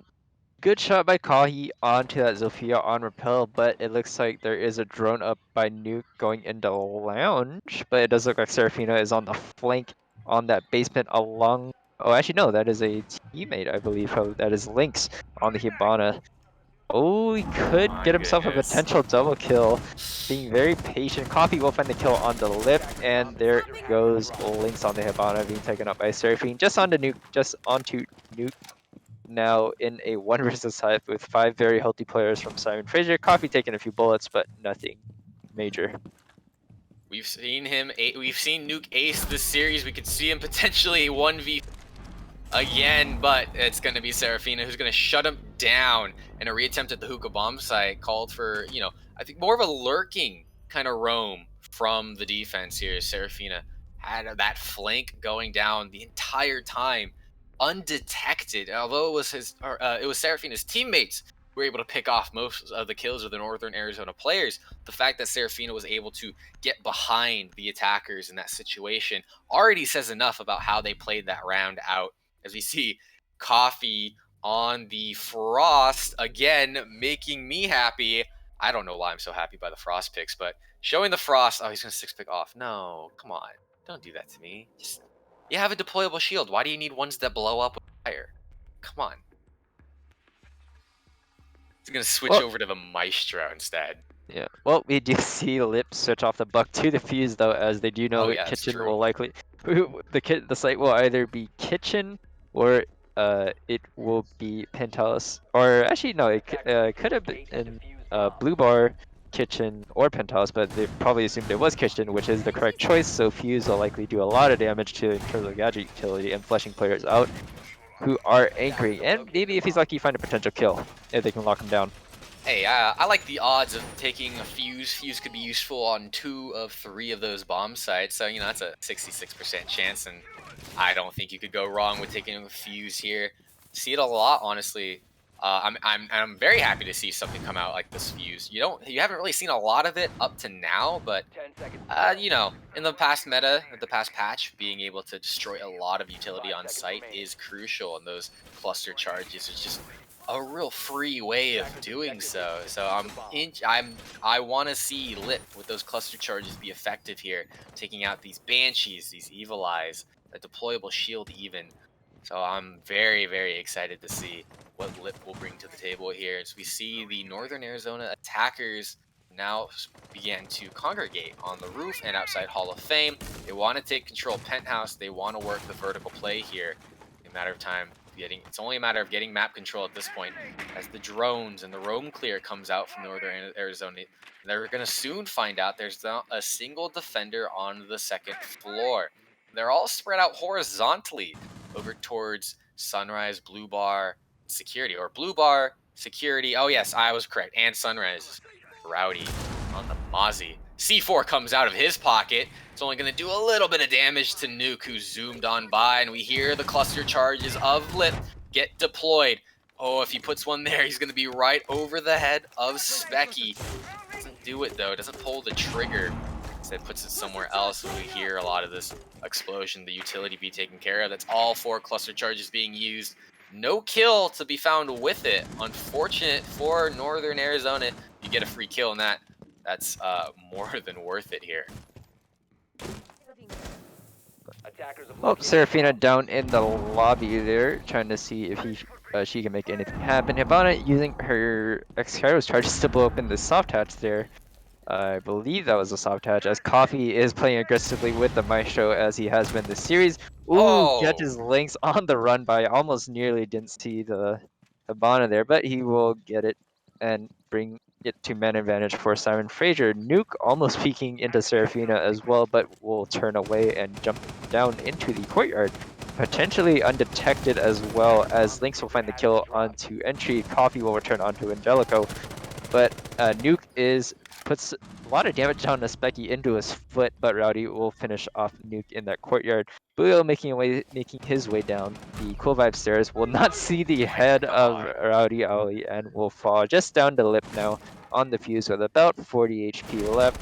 Will not find the kill on the Seraphine, as he will be beheaded, and another round to Simon Fraser. Well played from Simon Fraser. You give up the vertical play, the vertical control, you let Northern Arizona do whatever they want with it, right? And in Northern Arizona's mind, that's step 1 done, time to move on to step 2, but it's step 2 where Simon Fraser put a wedge in their plans, is that horizontal roam. And the lack of a roam clear there, it made issues for, and also the defenders playing off site as well as Coffee playing the Maestro over in lobby, peeking up the hatch is a prime example off site. You know, you can't come down blue. We're gonna contest you as you try to come down white, or if you try to come outside from the Lamborghini doorway, we're not gonna let you in from where you want to come from, but we're gonna let you take top control because we know we can contest it from the outside. You know, with those other lines of sight. Here's Blue Bar, Sunrise Bar, Simon Fraser's tertiary bomb site of choice, and we see Kahi, I believe, switch off the Vigil to the Oryx. I believe it was Vigil. Could be wrong, but we're gonna see an Oryx. That only means it's gonna be a great time for that roam clear. Well, he does have that T5 SMG now instead of the MP5 that he traded out to Malusi. So that's additional firepower for Oryx, and he still has that Rima dash to make rotates for his team as well. And of course, he has that ability to jump up and down hatches as he pleases, as I'm sure Coffee will make use of that, as he has just been running around like a hooligan this whole map. A hooligan indeed, but he's making his presence known, making those impact picks, peaking things, and winning those fights that you could argue he probably shouldn't. So I'm interested to see how the Oryx will play out here as for this bomb site. So Rowdy is going to go get that hookah hatch, but he's probably going to try to... Oh, it looks like there's going to be some effort to at least to contest hookah. I mean, because it's definitely important if you want to attack Sunrise, taking control of that hookah definitely helps. As I say that, they all leave hookah. So I don't know what I'm talking about, obviously. Probably put that reinforcement there for cover to sit on Cool Vibes stairs. Well, Nuke firing shots into kitchen window will fall, as we do see a Simon Fraser player there contesting, actively contesting that window. That is Seraphine, will be spotted by the drone and nearly loses life. Oh. Good turnaround shot onto Nuke, but will be traded out by Bulio, 4-4. And Bulio did eat a little bit of damage from Serafina there. Well, looks like Northern Arizona are still attempting to take the Sunrise side, but no effort to take hookah control for any vertical play or to flush out the Mozzie of Rowdy out behind the bar. Zofia could easily repel on that hookah window, fire 2 concussion charges, and that Sunrise Bar is not safe anymore for anybody to play in. But Rowdy, until then, Rowdy will sit pretty with that Roni in hand. We'll see somebody cross but not take the shot. He will be spotted and will not take the engagement. Interesting to see he is using the hollow sight instead of the 1.5 that most people prefer. Ooh, a near wall bang by Bulio puts a lot of damage down on the entry, but Rowdy will swing out and kill Bulio for his trouble. Specky will be immediately traded out by Lip 3-on-3 with health advantage in favor of Northern Arizona. But a minute left on the clock and no real presence for Arizona in terms of map control yet. They're still all on the outside areas, potentially Angelico upstairs now, I believe. And he's in hookah, he's making those holes. So they have some form of map control, but 50 seconds left to do anything and flush these attackers out. Coffee has still been yet to be seen by the attackers, so they might be wondering where he is, but it looks like there is a player from Simon Fraser on that cool advice, potentially ready to swing on Angelico. And as I say that, it is entry to kill him, making it a 2-on-3 with 35 seconds left. Lip in office with Lynx trying to open up that blue bar wall and potentially go for a safe plant behind the wall, unless the courtyard area side was opened up. Opened up it was, so this is a desperation play coming out from North. Rowdy immediately rotating over to courtyard to watch these angles as one's gonna swing in but get dropped immediately by Lip, and Lynx is trying to get the trade, but the Roni putting in worked for Rowdy Owly this round as they win round number 4. They complete their defensive tertiary, their defense rotation. They're gonna look real good here, going up 3-1, going back to hookah billiards. It was a weird round, I have to say. I mean, it started Serafina getting an insane pick onto Nuke outside the kitchen window. By all means, probably should not have gone the way of Serafina, but it did. Got the trade though from the Zoe, and then later on in the round, while the rest of the Zophia's teammates were outside Sunrise trying to work on getting that control without taking control or pushing out the player behind Sunrise Bar, you lose the map control that you had. The Zoe gets swung by Intrieve and Rowdy, immediately losing whatever map control that the Northern Arizona had, leaving it just to the 3 players who position themselves outside of the building.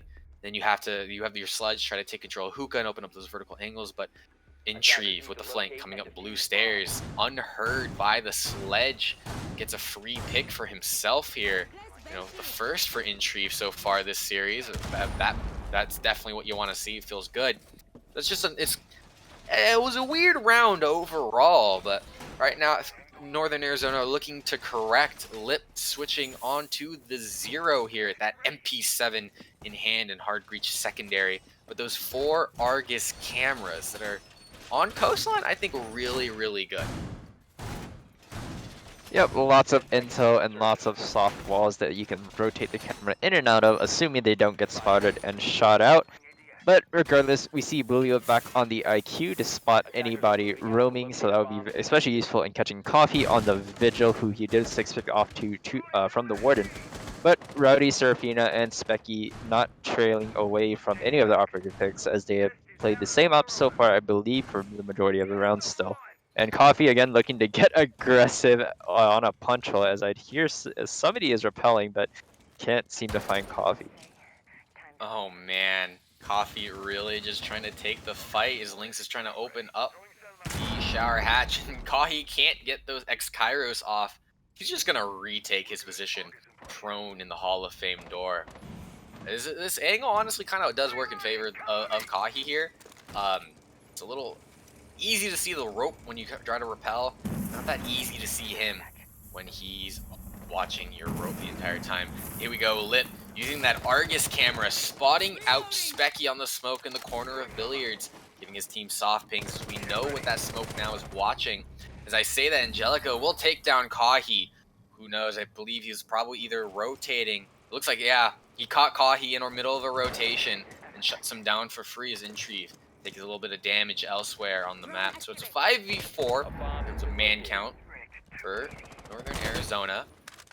Nuke has found his way over into Ruins, trying to see through the big window with that reflex sight on the R4C, as Jellica is going to take a bullet to the shoulder on a player trying to peek the luggage window. That was Intrieve behind the blue bar, who's going to be the first point of contention in Aqua, but Seraphina drops Angelico. There goes the hard breach, the diffuser's down, and your presence outside of blue bar, and your roamer still not taken care of, but it's Lip, who's trying to hunt him down. He knows Seraphina's nearby. He needs to be quiet. He doesn't know where he went. He could be anywhere at this point. Lip needs to find this kill here, but it's just going to waste a lot of time in doing so. Seraphina's already abandoned the area, going right back down below with a C4 in hand. Easily get a C4 kill, but he's getting pinched right now as Nuke is trying to enter in from office, but doesn't see Rowdy, swings the center wall, gets the kill onto Nuke. No, Rowdy with the double gets one onto Bulio, and Seraphina coming back. No, that was Intrieve, excuse me. Getting the kill onto the player, and Specky onto Lynx with another dominant defensive performance from Simon Fraser here. Still aggressive with their plays, but not being able to not being countered by Northern Arizona at all as they enter into the last round of their attacking half with a 1-4 deficit, and generally you see a lot more attack rounds going in the favor, or you see a lot more rounds going in the favor of the attackers, but this is not the case this time, as they will bring both the Buck and the Sledge, as the Hibana wasn't netting them much in terms of breaching viability. Well, as I say that, they will swap out the Thatcher for Hibana just in case, but we do see Kahi playing the Capcan now, and Rowdy switching off the Mozzie to the Oryx. You know, the Oryx and the Capcan come out. Now you gotta watch your doorways. By just showing the Capcan, it's like, oh boy, we gotta be careful with this. But I mean, we saw in Akron versus St. Clair. Doesn't matter if you know if there's a Capcan there. The situation might call for you to run through a door frame, and it could be that very door frame that has those EDDs mounted to it. You take a lot of damage. And as we see, it resulted in a free kill for Hennessy in that match. So you can only hope, Coffee could only hope for the same sort of success as they go into their last defensive round here in Kitchen Service. Northern Arizona, knowing that this is the bomb site, elect not to take the fuse this time. They had the vertical control last time and they couldn't do anything with it. So I guess this time around they were like, hey, let's not bring the fuse. Let's take the Buck, let's take the Sledge. We'll still try, I guess we'll still try to have that presence there to hold, but we'll make sure we get our execute off. I mean, they were given the second floor for free, but it's Seraphina this time. He's gonna position himself over in Hookah, trying to get a peek on the pool spawn. But Nuke is trying to drone himself over into Blue Bar right now. But Oryx being on the board and those hatches being open can cause some concern for Nuke as he quickly makes his entry into Blue Bar. Now he's finally in this position. He sees the legs of the Oryx, puts a couple bullets in his hip, but not enough to down him. Now they know that Nuke is over in Blue Bar. It's just a matter of time before there's going to be a defender coming around to take care of him. You see, I believe Entrieve was potentially trying to get the flank in security. As we see Angelico walk into a Capcan trap, get the rotate, but there's a player in Vase and he doesn't know. Rowdy drops him as Lip drops Intrieve elsewhere. The Sledge for the Jaeger. That's a trade going in the favor of Simon Fraser right now. Gunfire over in security. Seraphina gets another insane kill onto Lip, but Lynx trades out Kahi, and Lynx gets a second onto Seraphina, dropping the Malusi, who's done so much work for Simon Fraser so far, and it's just left to Specky and Rowdy with a minute 30 on the clock. Specky, the only one right now holding sight down. Well, a minute 30 for the attackers to work with, as they still have 4 drones in play, and with another 2 on Angelico, potentially watching somewhere else, but cannot be moved as he is dead. But we do see Nuke, Lynx, and Bulio near the Blue Bar and Sunrise side, potentially going for a kitchen push. Specky will relocate his shield out of there, but not in time to reinforce the wall, as Nuke will swing and kill Specky. Smoke is no more. It is just down to the 30 HP Oryx as Lynx will begin the plant. But it seems like Bulio is aware that he could be flanking, and as I say that, it looks like a bit of lag there on the side of Bulio, but Nuke will return the favor and neutralize Rowdy to recover the last round of their attack, bringing it to 2-4 before they switch to their defending side. That's definitely what you need to see, and if this is gonna look like, or if this is, it's kind of has a hint of Oregon. Northern Arizona able to win the last attack of the half, and they go on to win 4-5 straight defenses. So we have to see if they'll be able to bring about the similar momentum here on Coastline. They find themselves 2-4 down. They get to hop onto defense here. So we see Simon Fraser showing the Dokkaebi and the Lion taken up by Rowdy and Intrieve, and they aren't six-picking off. So we're going to have some phone calls and Lion calls alongside, working. And together, that can be annoying to play with as a defender here. Bomb located by attackers. We'll likely see some transitions from Northern Arizona to mute if Simon Fraser persists with this operator lineup of Dokkaebi and Lion. But again, it is very annoying to play against. You get the call, they know where you are, and you're locked in place because of the Lion call, unless you want to get pinged, unless you're Vigil, of course. But there is no Vigil on the side of Northern Arizona, so we'll have to see if Northern Arizona can bring the aggression like Simon Fraser did to them before they're able to get set up on and pinched out. It was save for the first round, the first attempt Simon Fraser had on hookah billiards. After every round after that, it was the roam that was really effective in catching Northern Arizona off guard. You can only hope for similar results coming from Northern Arizona, as we just see Angelico here trying to get aggressive here on the aqua hatch, looking down at the office door. This is a common thing defenders like to do. So if Specky isn't careful, this could go poorly. But Serafina, though, gets the opener for the round onto Licks, drops the Legion. No more goo mines this time around, and there are only a few probably out on the map somewhere. But he knows Angelico's holding this angle, and a pre-fire is going to drop Smoke down to half. But Intrieve on the Aqua Balk is going to drop him to 0 as he takes the head off of the Smoke. And Aqua control is freed up, but Mozzie is there. Nuke there to retake the control as he's positioned himself behind the blue bar, playing with a 3-5 man deficit. You have to get aggressive here, but it's going to be Specky down below with the Ash charges, who's going to try to force the Mozzie out of position, and successful in doing so, but nobody there because the line not quite ready to watch the rotate out. Mozzie's going to be able to persist in Aqua using, and at the cost of a lot of Simon Fraser's utility here.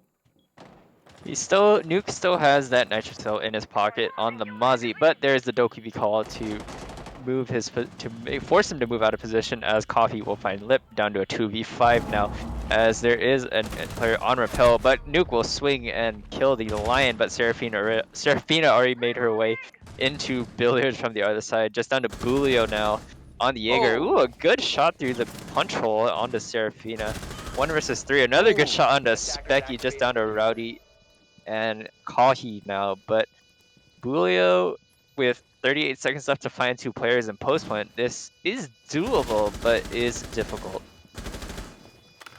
It's like a little bit of lag here. Hopefully not for Bulio, because he has 2 heads to find, and if this post plan is being played well by Simon Fraser, gonna get shut down here. He sees the arm of one player and drops him for a triple kill on the round, but the last player is on repel. That's Rowdy Alley with that DMR in hand. He doesn't have to peek this. In fact, it's Bulio who has to go out and get the kill, but he can't do it. Rowdy Owly sees the feet of the Jaeger and drops him in the 1v1. Bulio did such a good job in creating for himself, but just not enough time to make it happen. Simon Fraser will take their first attack. Unfortunate, as it seems like Bulio is having some connection issues there, but nonetheless able to find the kills. But unfortunately not being able to finish off the round for his team. It does look like Dokkaebi and Lion will continue to be picked by Simon Fraser, and Ying being brought now for Kahi instead of the Twitch. But a slower fire rate gun, but a much larger magazine, and of course immunity to her own flashbangs, and still no mute by Northern Arizona to get rid of the Dokkaebi calls quickly at least. Bulio lives in a desert and cannot fix the internet. That is unfortunate. Hopefully it's not going to affect Bulio too much for the remainder of this match here. Now, in the round, we're going to attempt the Hookah Billiards bomb site once again. We didn't really see the other side of the bomb site here on Billiards, but I suspect that it was Serafina and Kahi who were just simply applying pressure to Hookah and were able to get picks on the hookah side of the map, which gave them free map control. So when you saw Nuke try to turn around as Mozzie and try to come back to site, get shot in the back, it's because there were already attackers flooding hookah, flooding billiards. We didn't see Simon Fraser really try to take any sort of map control at all. The most map control that they attempted to get was Specky down below trying to take control of Office and just Office in order to help clear out Blue Bar, in which they did eventually. So you, as a Northern Arizona player, you kind of get the feel like, hey, they didn't go for Master Penthouse. They didn't go for the Master Penthouse side at all. They focused purely on Aqua, purely on the hookah balconies. Let's bring it a little bit closer. Let's contest them where they did enter, perhaps in Office, and we'll see. We'll hopefully see a better result here, because the Rome again just didn't really accomplish anything, because there wasn't anything. They weren't meeting on any attackers here. This Coffee now is on rappel outside the Aqua balcony. That ACOG on that LMG here, hoping to see the head of any player, but oh my god, it's swings luggage and takes the head off him, head off the Ying instead. And a phone call comes out to immediately try to locate him as he's repositioned himself in luggage in an extremely vulnerable location. Sees the head player on the roof, but cannot get the shot. In fact, he will be downed instead, but cannot be confirmed by the player on the roof, who I believe is no, it's Rowdy, who shuts that down. Impressive shot. Intrigue gets the confirm onto the Mozzie of Nuke, equalizing the man count 4-4 each, and the trade as well out of Coffee. Well, Angelico behind that Aqua bar with some ADSs, it sounds like, as he still has 2 canisters, and as I say that, his position, ooh, a good shot under the repelling Rowdy to take him out, but will eat a lot of damage for his troubles, but he does find the kill with 2 gas canisters left, wants to use those before he dies. Seraphine will find a Claymore kill on Nebulio, who is attempting a run out likely. Entry will breathe in some of that toxic gas, and lose a bit of his health and forced to back away, leaving 1 canister left for Angelico. Lynx will eat a little bit of damage there from Seraphina as Lip has relocated back on the site. Entry will find another kill onto Angelico.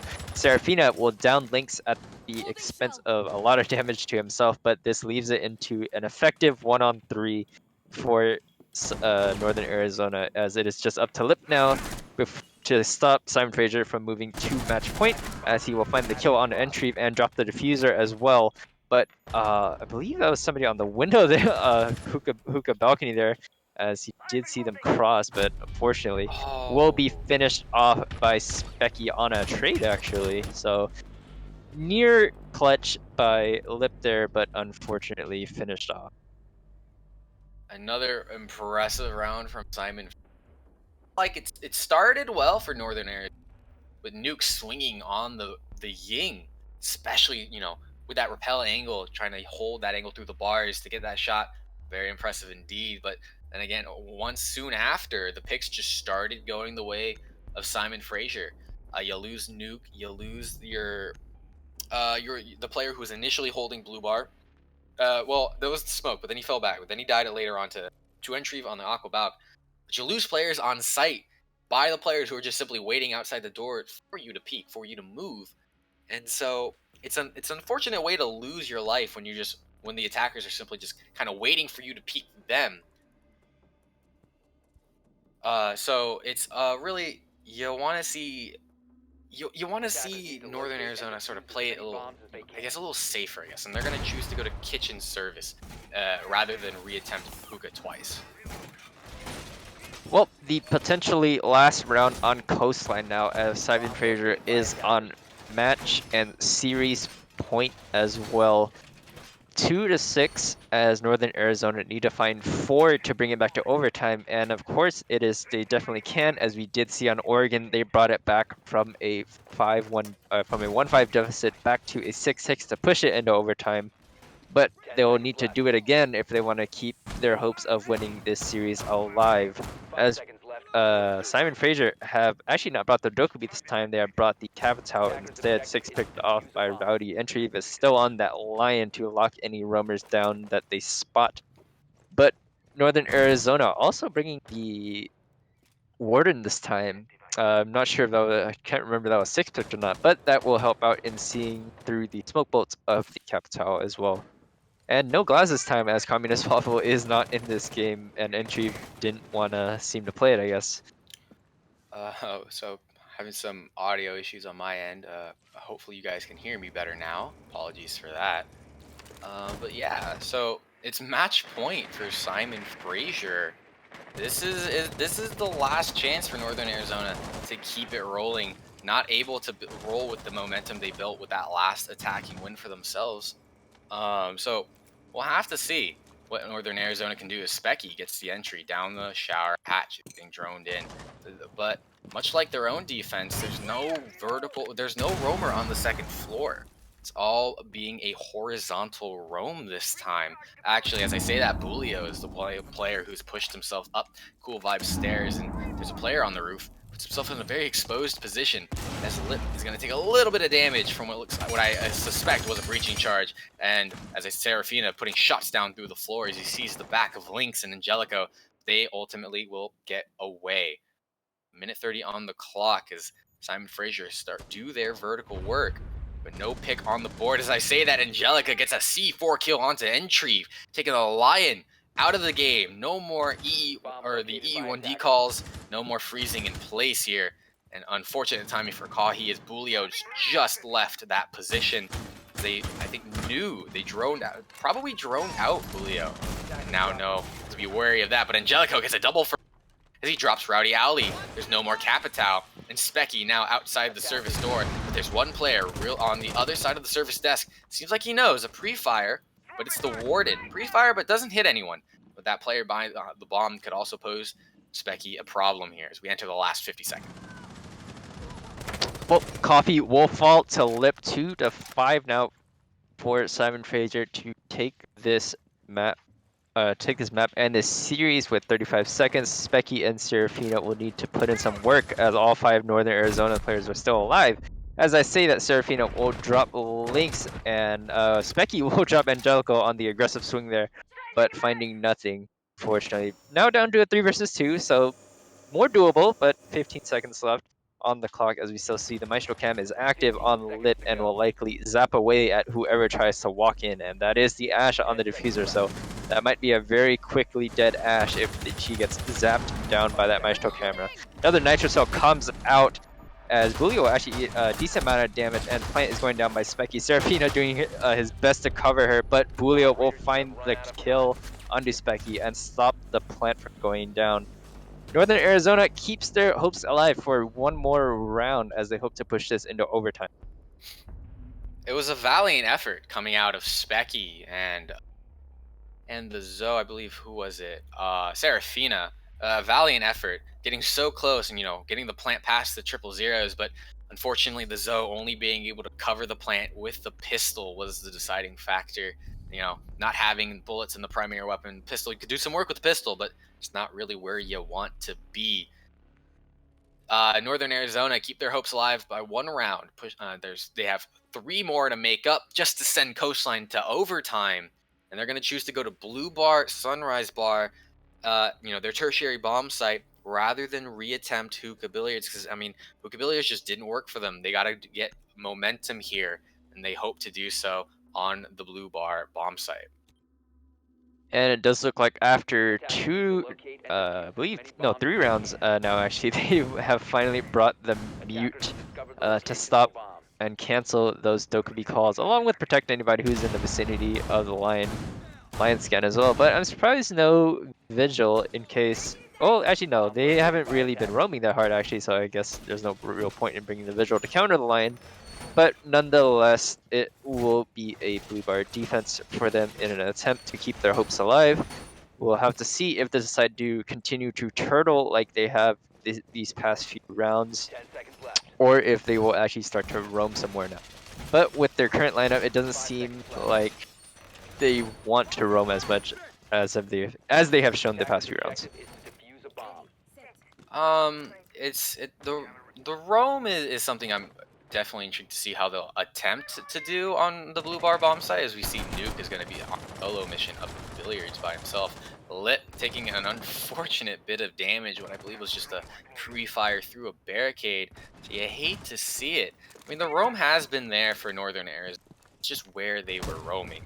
their decision of where they were roaming. The round prior to this, excuse me, roaming horizontally rather than vertically. I mean, we saw Simon Fraser do the same thing. So, and the horizontal play is what prevents them from kind of the attack from kind of going on to step two. Is Simon Fraser wants to drone into Mudroom, but it's going to be a Mute Jammer and a Mozzie Pest, particularly stopping him from doing so. Serafina is now crouched walked his way into kitchen, trying to look deep into Sunrise Bar, but there's no head of any defender waiting for him.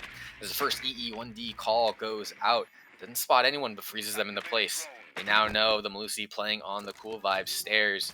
Watch now. They also know that there are attackers playing in kitchen. The Lynx is actually going to come down the stairs, trying to get aggressive here on the door, playing over by the T-Hunt spot. Right, Harry Potter's a phone call comes out, and he's waiting. He's ready for an attacker to come around the corner, but it's going to be Specky who gets the opening frag onto Angelico. There goes the Legion. Try to impact nade to potentially secure a kill. The pistol out for the Malusi. The pre-fire can't find the kill onto Serafina, nor can the Serafina find the Malusi. But elsewhere on the map, Specky gets downed, making this an effective 4v4 right now, unless there's somebody there to pick Specky up. And as I say that, there he is. The Ash is up and at him with only 20 health on the board, but you still have that R4C in hand. So that's what you in this situation with a minute left on the board. Casual Kahi takes down Nuke. Your Mozzie is gone, and it's a 3v5. Northern Arizona really needs to get a pick here to equalize and make it a little bit easier on themselves. Lynx, though, playing this Cool Vibes position. Runs out of ammo in that primary once again with the pistol out. And the second EE1D call comes out as Rowdy gets real aggressive in Blue Bar. And Casual drops Bulio elsewhere, leaving it just the Lynx, the Malusi on Cool Vibes, but gets shut down in a flawless round from Simon Fraser to secure the series for themselves 2-0 against Northern Arizona University. Well, good collapse play there from Simon Fraser, and no contention at all from Northern Arizona or attempt to contest kitchen whatsoever. It essentially just gave that part of the map to Simon Fraser, and they were able to effectively cut Sunrise in half with that doorway, as I believe whoever was playing behind that Sunrise bar was stuck and was just getting utility dumped by the Capital and whoever else was on that side. And of course, Kahi being able to push into the blue bar and into Couch to neutralize the smoke, or to neutralize the smoke/mute as well. Overall, a real impressive showing and one-sided win for Simon Fraser, who ended up needing 14 rounds to take Oregon away from Northern Arizona, but they only needed 10 rounds to take their own map choice of Coastline, and you can sort of see why they picked it. It plays so well into their play style, their aggression, their ability to want to take and win those gunfights. It didn't matter that there wasn't a Valkyrie on the board. I mean, we didn't necessarily see jump outs or run outs, but we saw we saw the Simon Fraser defenders and attack. They just wanted to take those fights.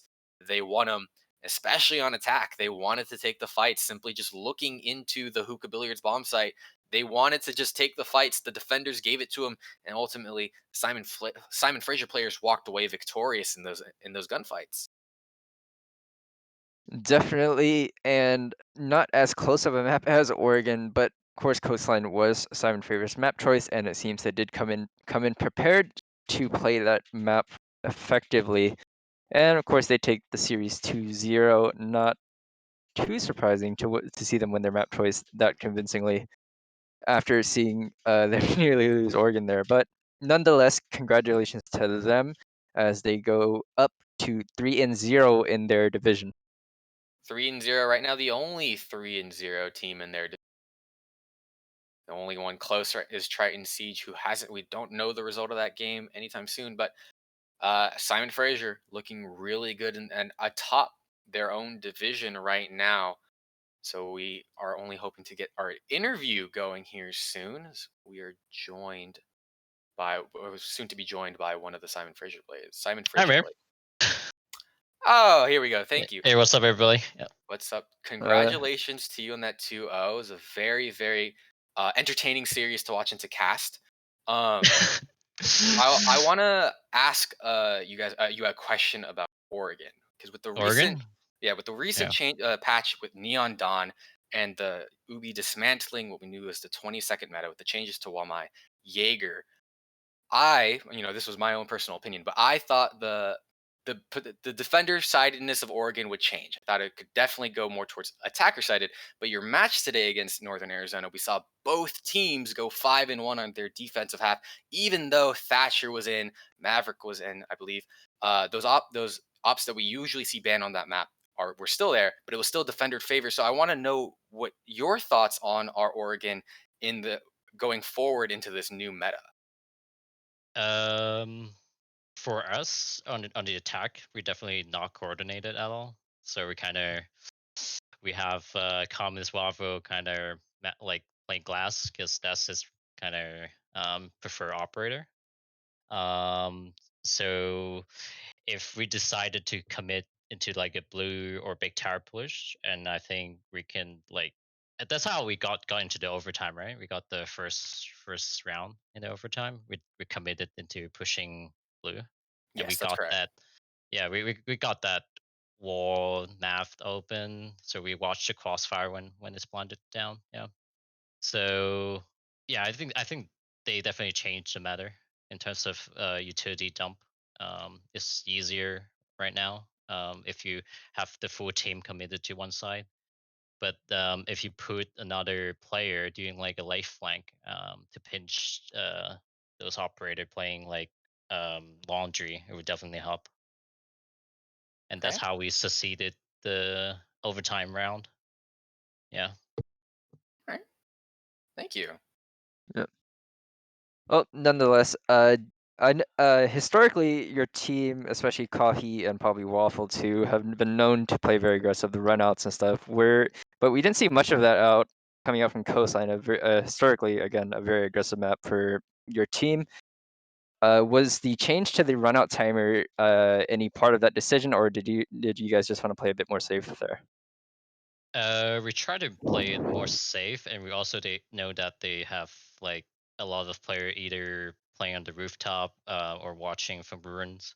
So we decided to play closely tighter together, either in Aqua or either just in Billiard and Hooker in general. So Oh. yeah, and the 1 minute timer definitely changed something. So we can't jump out from big window and rotate to the blue bar like those kind of rotation anymore. But I tried doing like Oregon, like jumping out the games room window into classroom and got a kill there by the flank. Is definitely shaking the matter, but yeah, we kind of adapting to it and get the feeling of it. So yeah, it could change throughout the season. We'll see. All right. Well, nonetheless, again, congratulations on your 2-0 victory against Northern Arizona, and best of luck to you for the rest of the season as we Yep. wrap up the final broadcast of the night. For your time, and Thank you. Everyone have a good night. Thank you. It was a fun night for you and me, Alex, getting to cast two very, very interesting games back to back.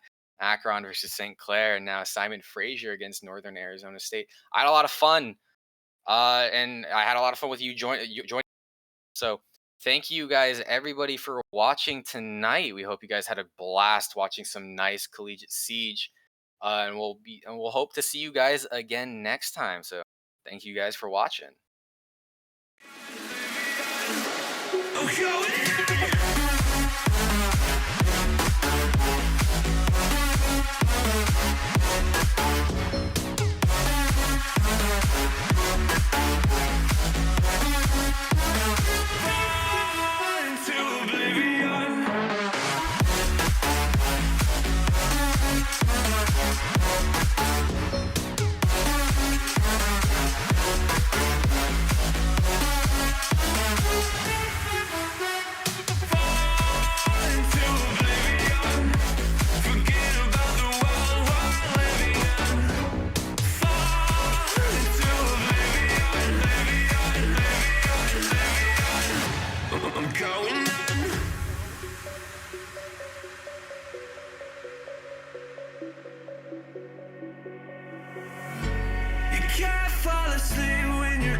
can't sleep when you let it serve.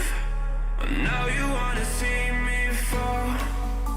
From a quarter mile, I can see you at the call. Think about it, ring won't tell you what I saw. When you break it off, you'll see who had it all.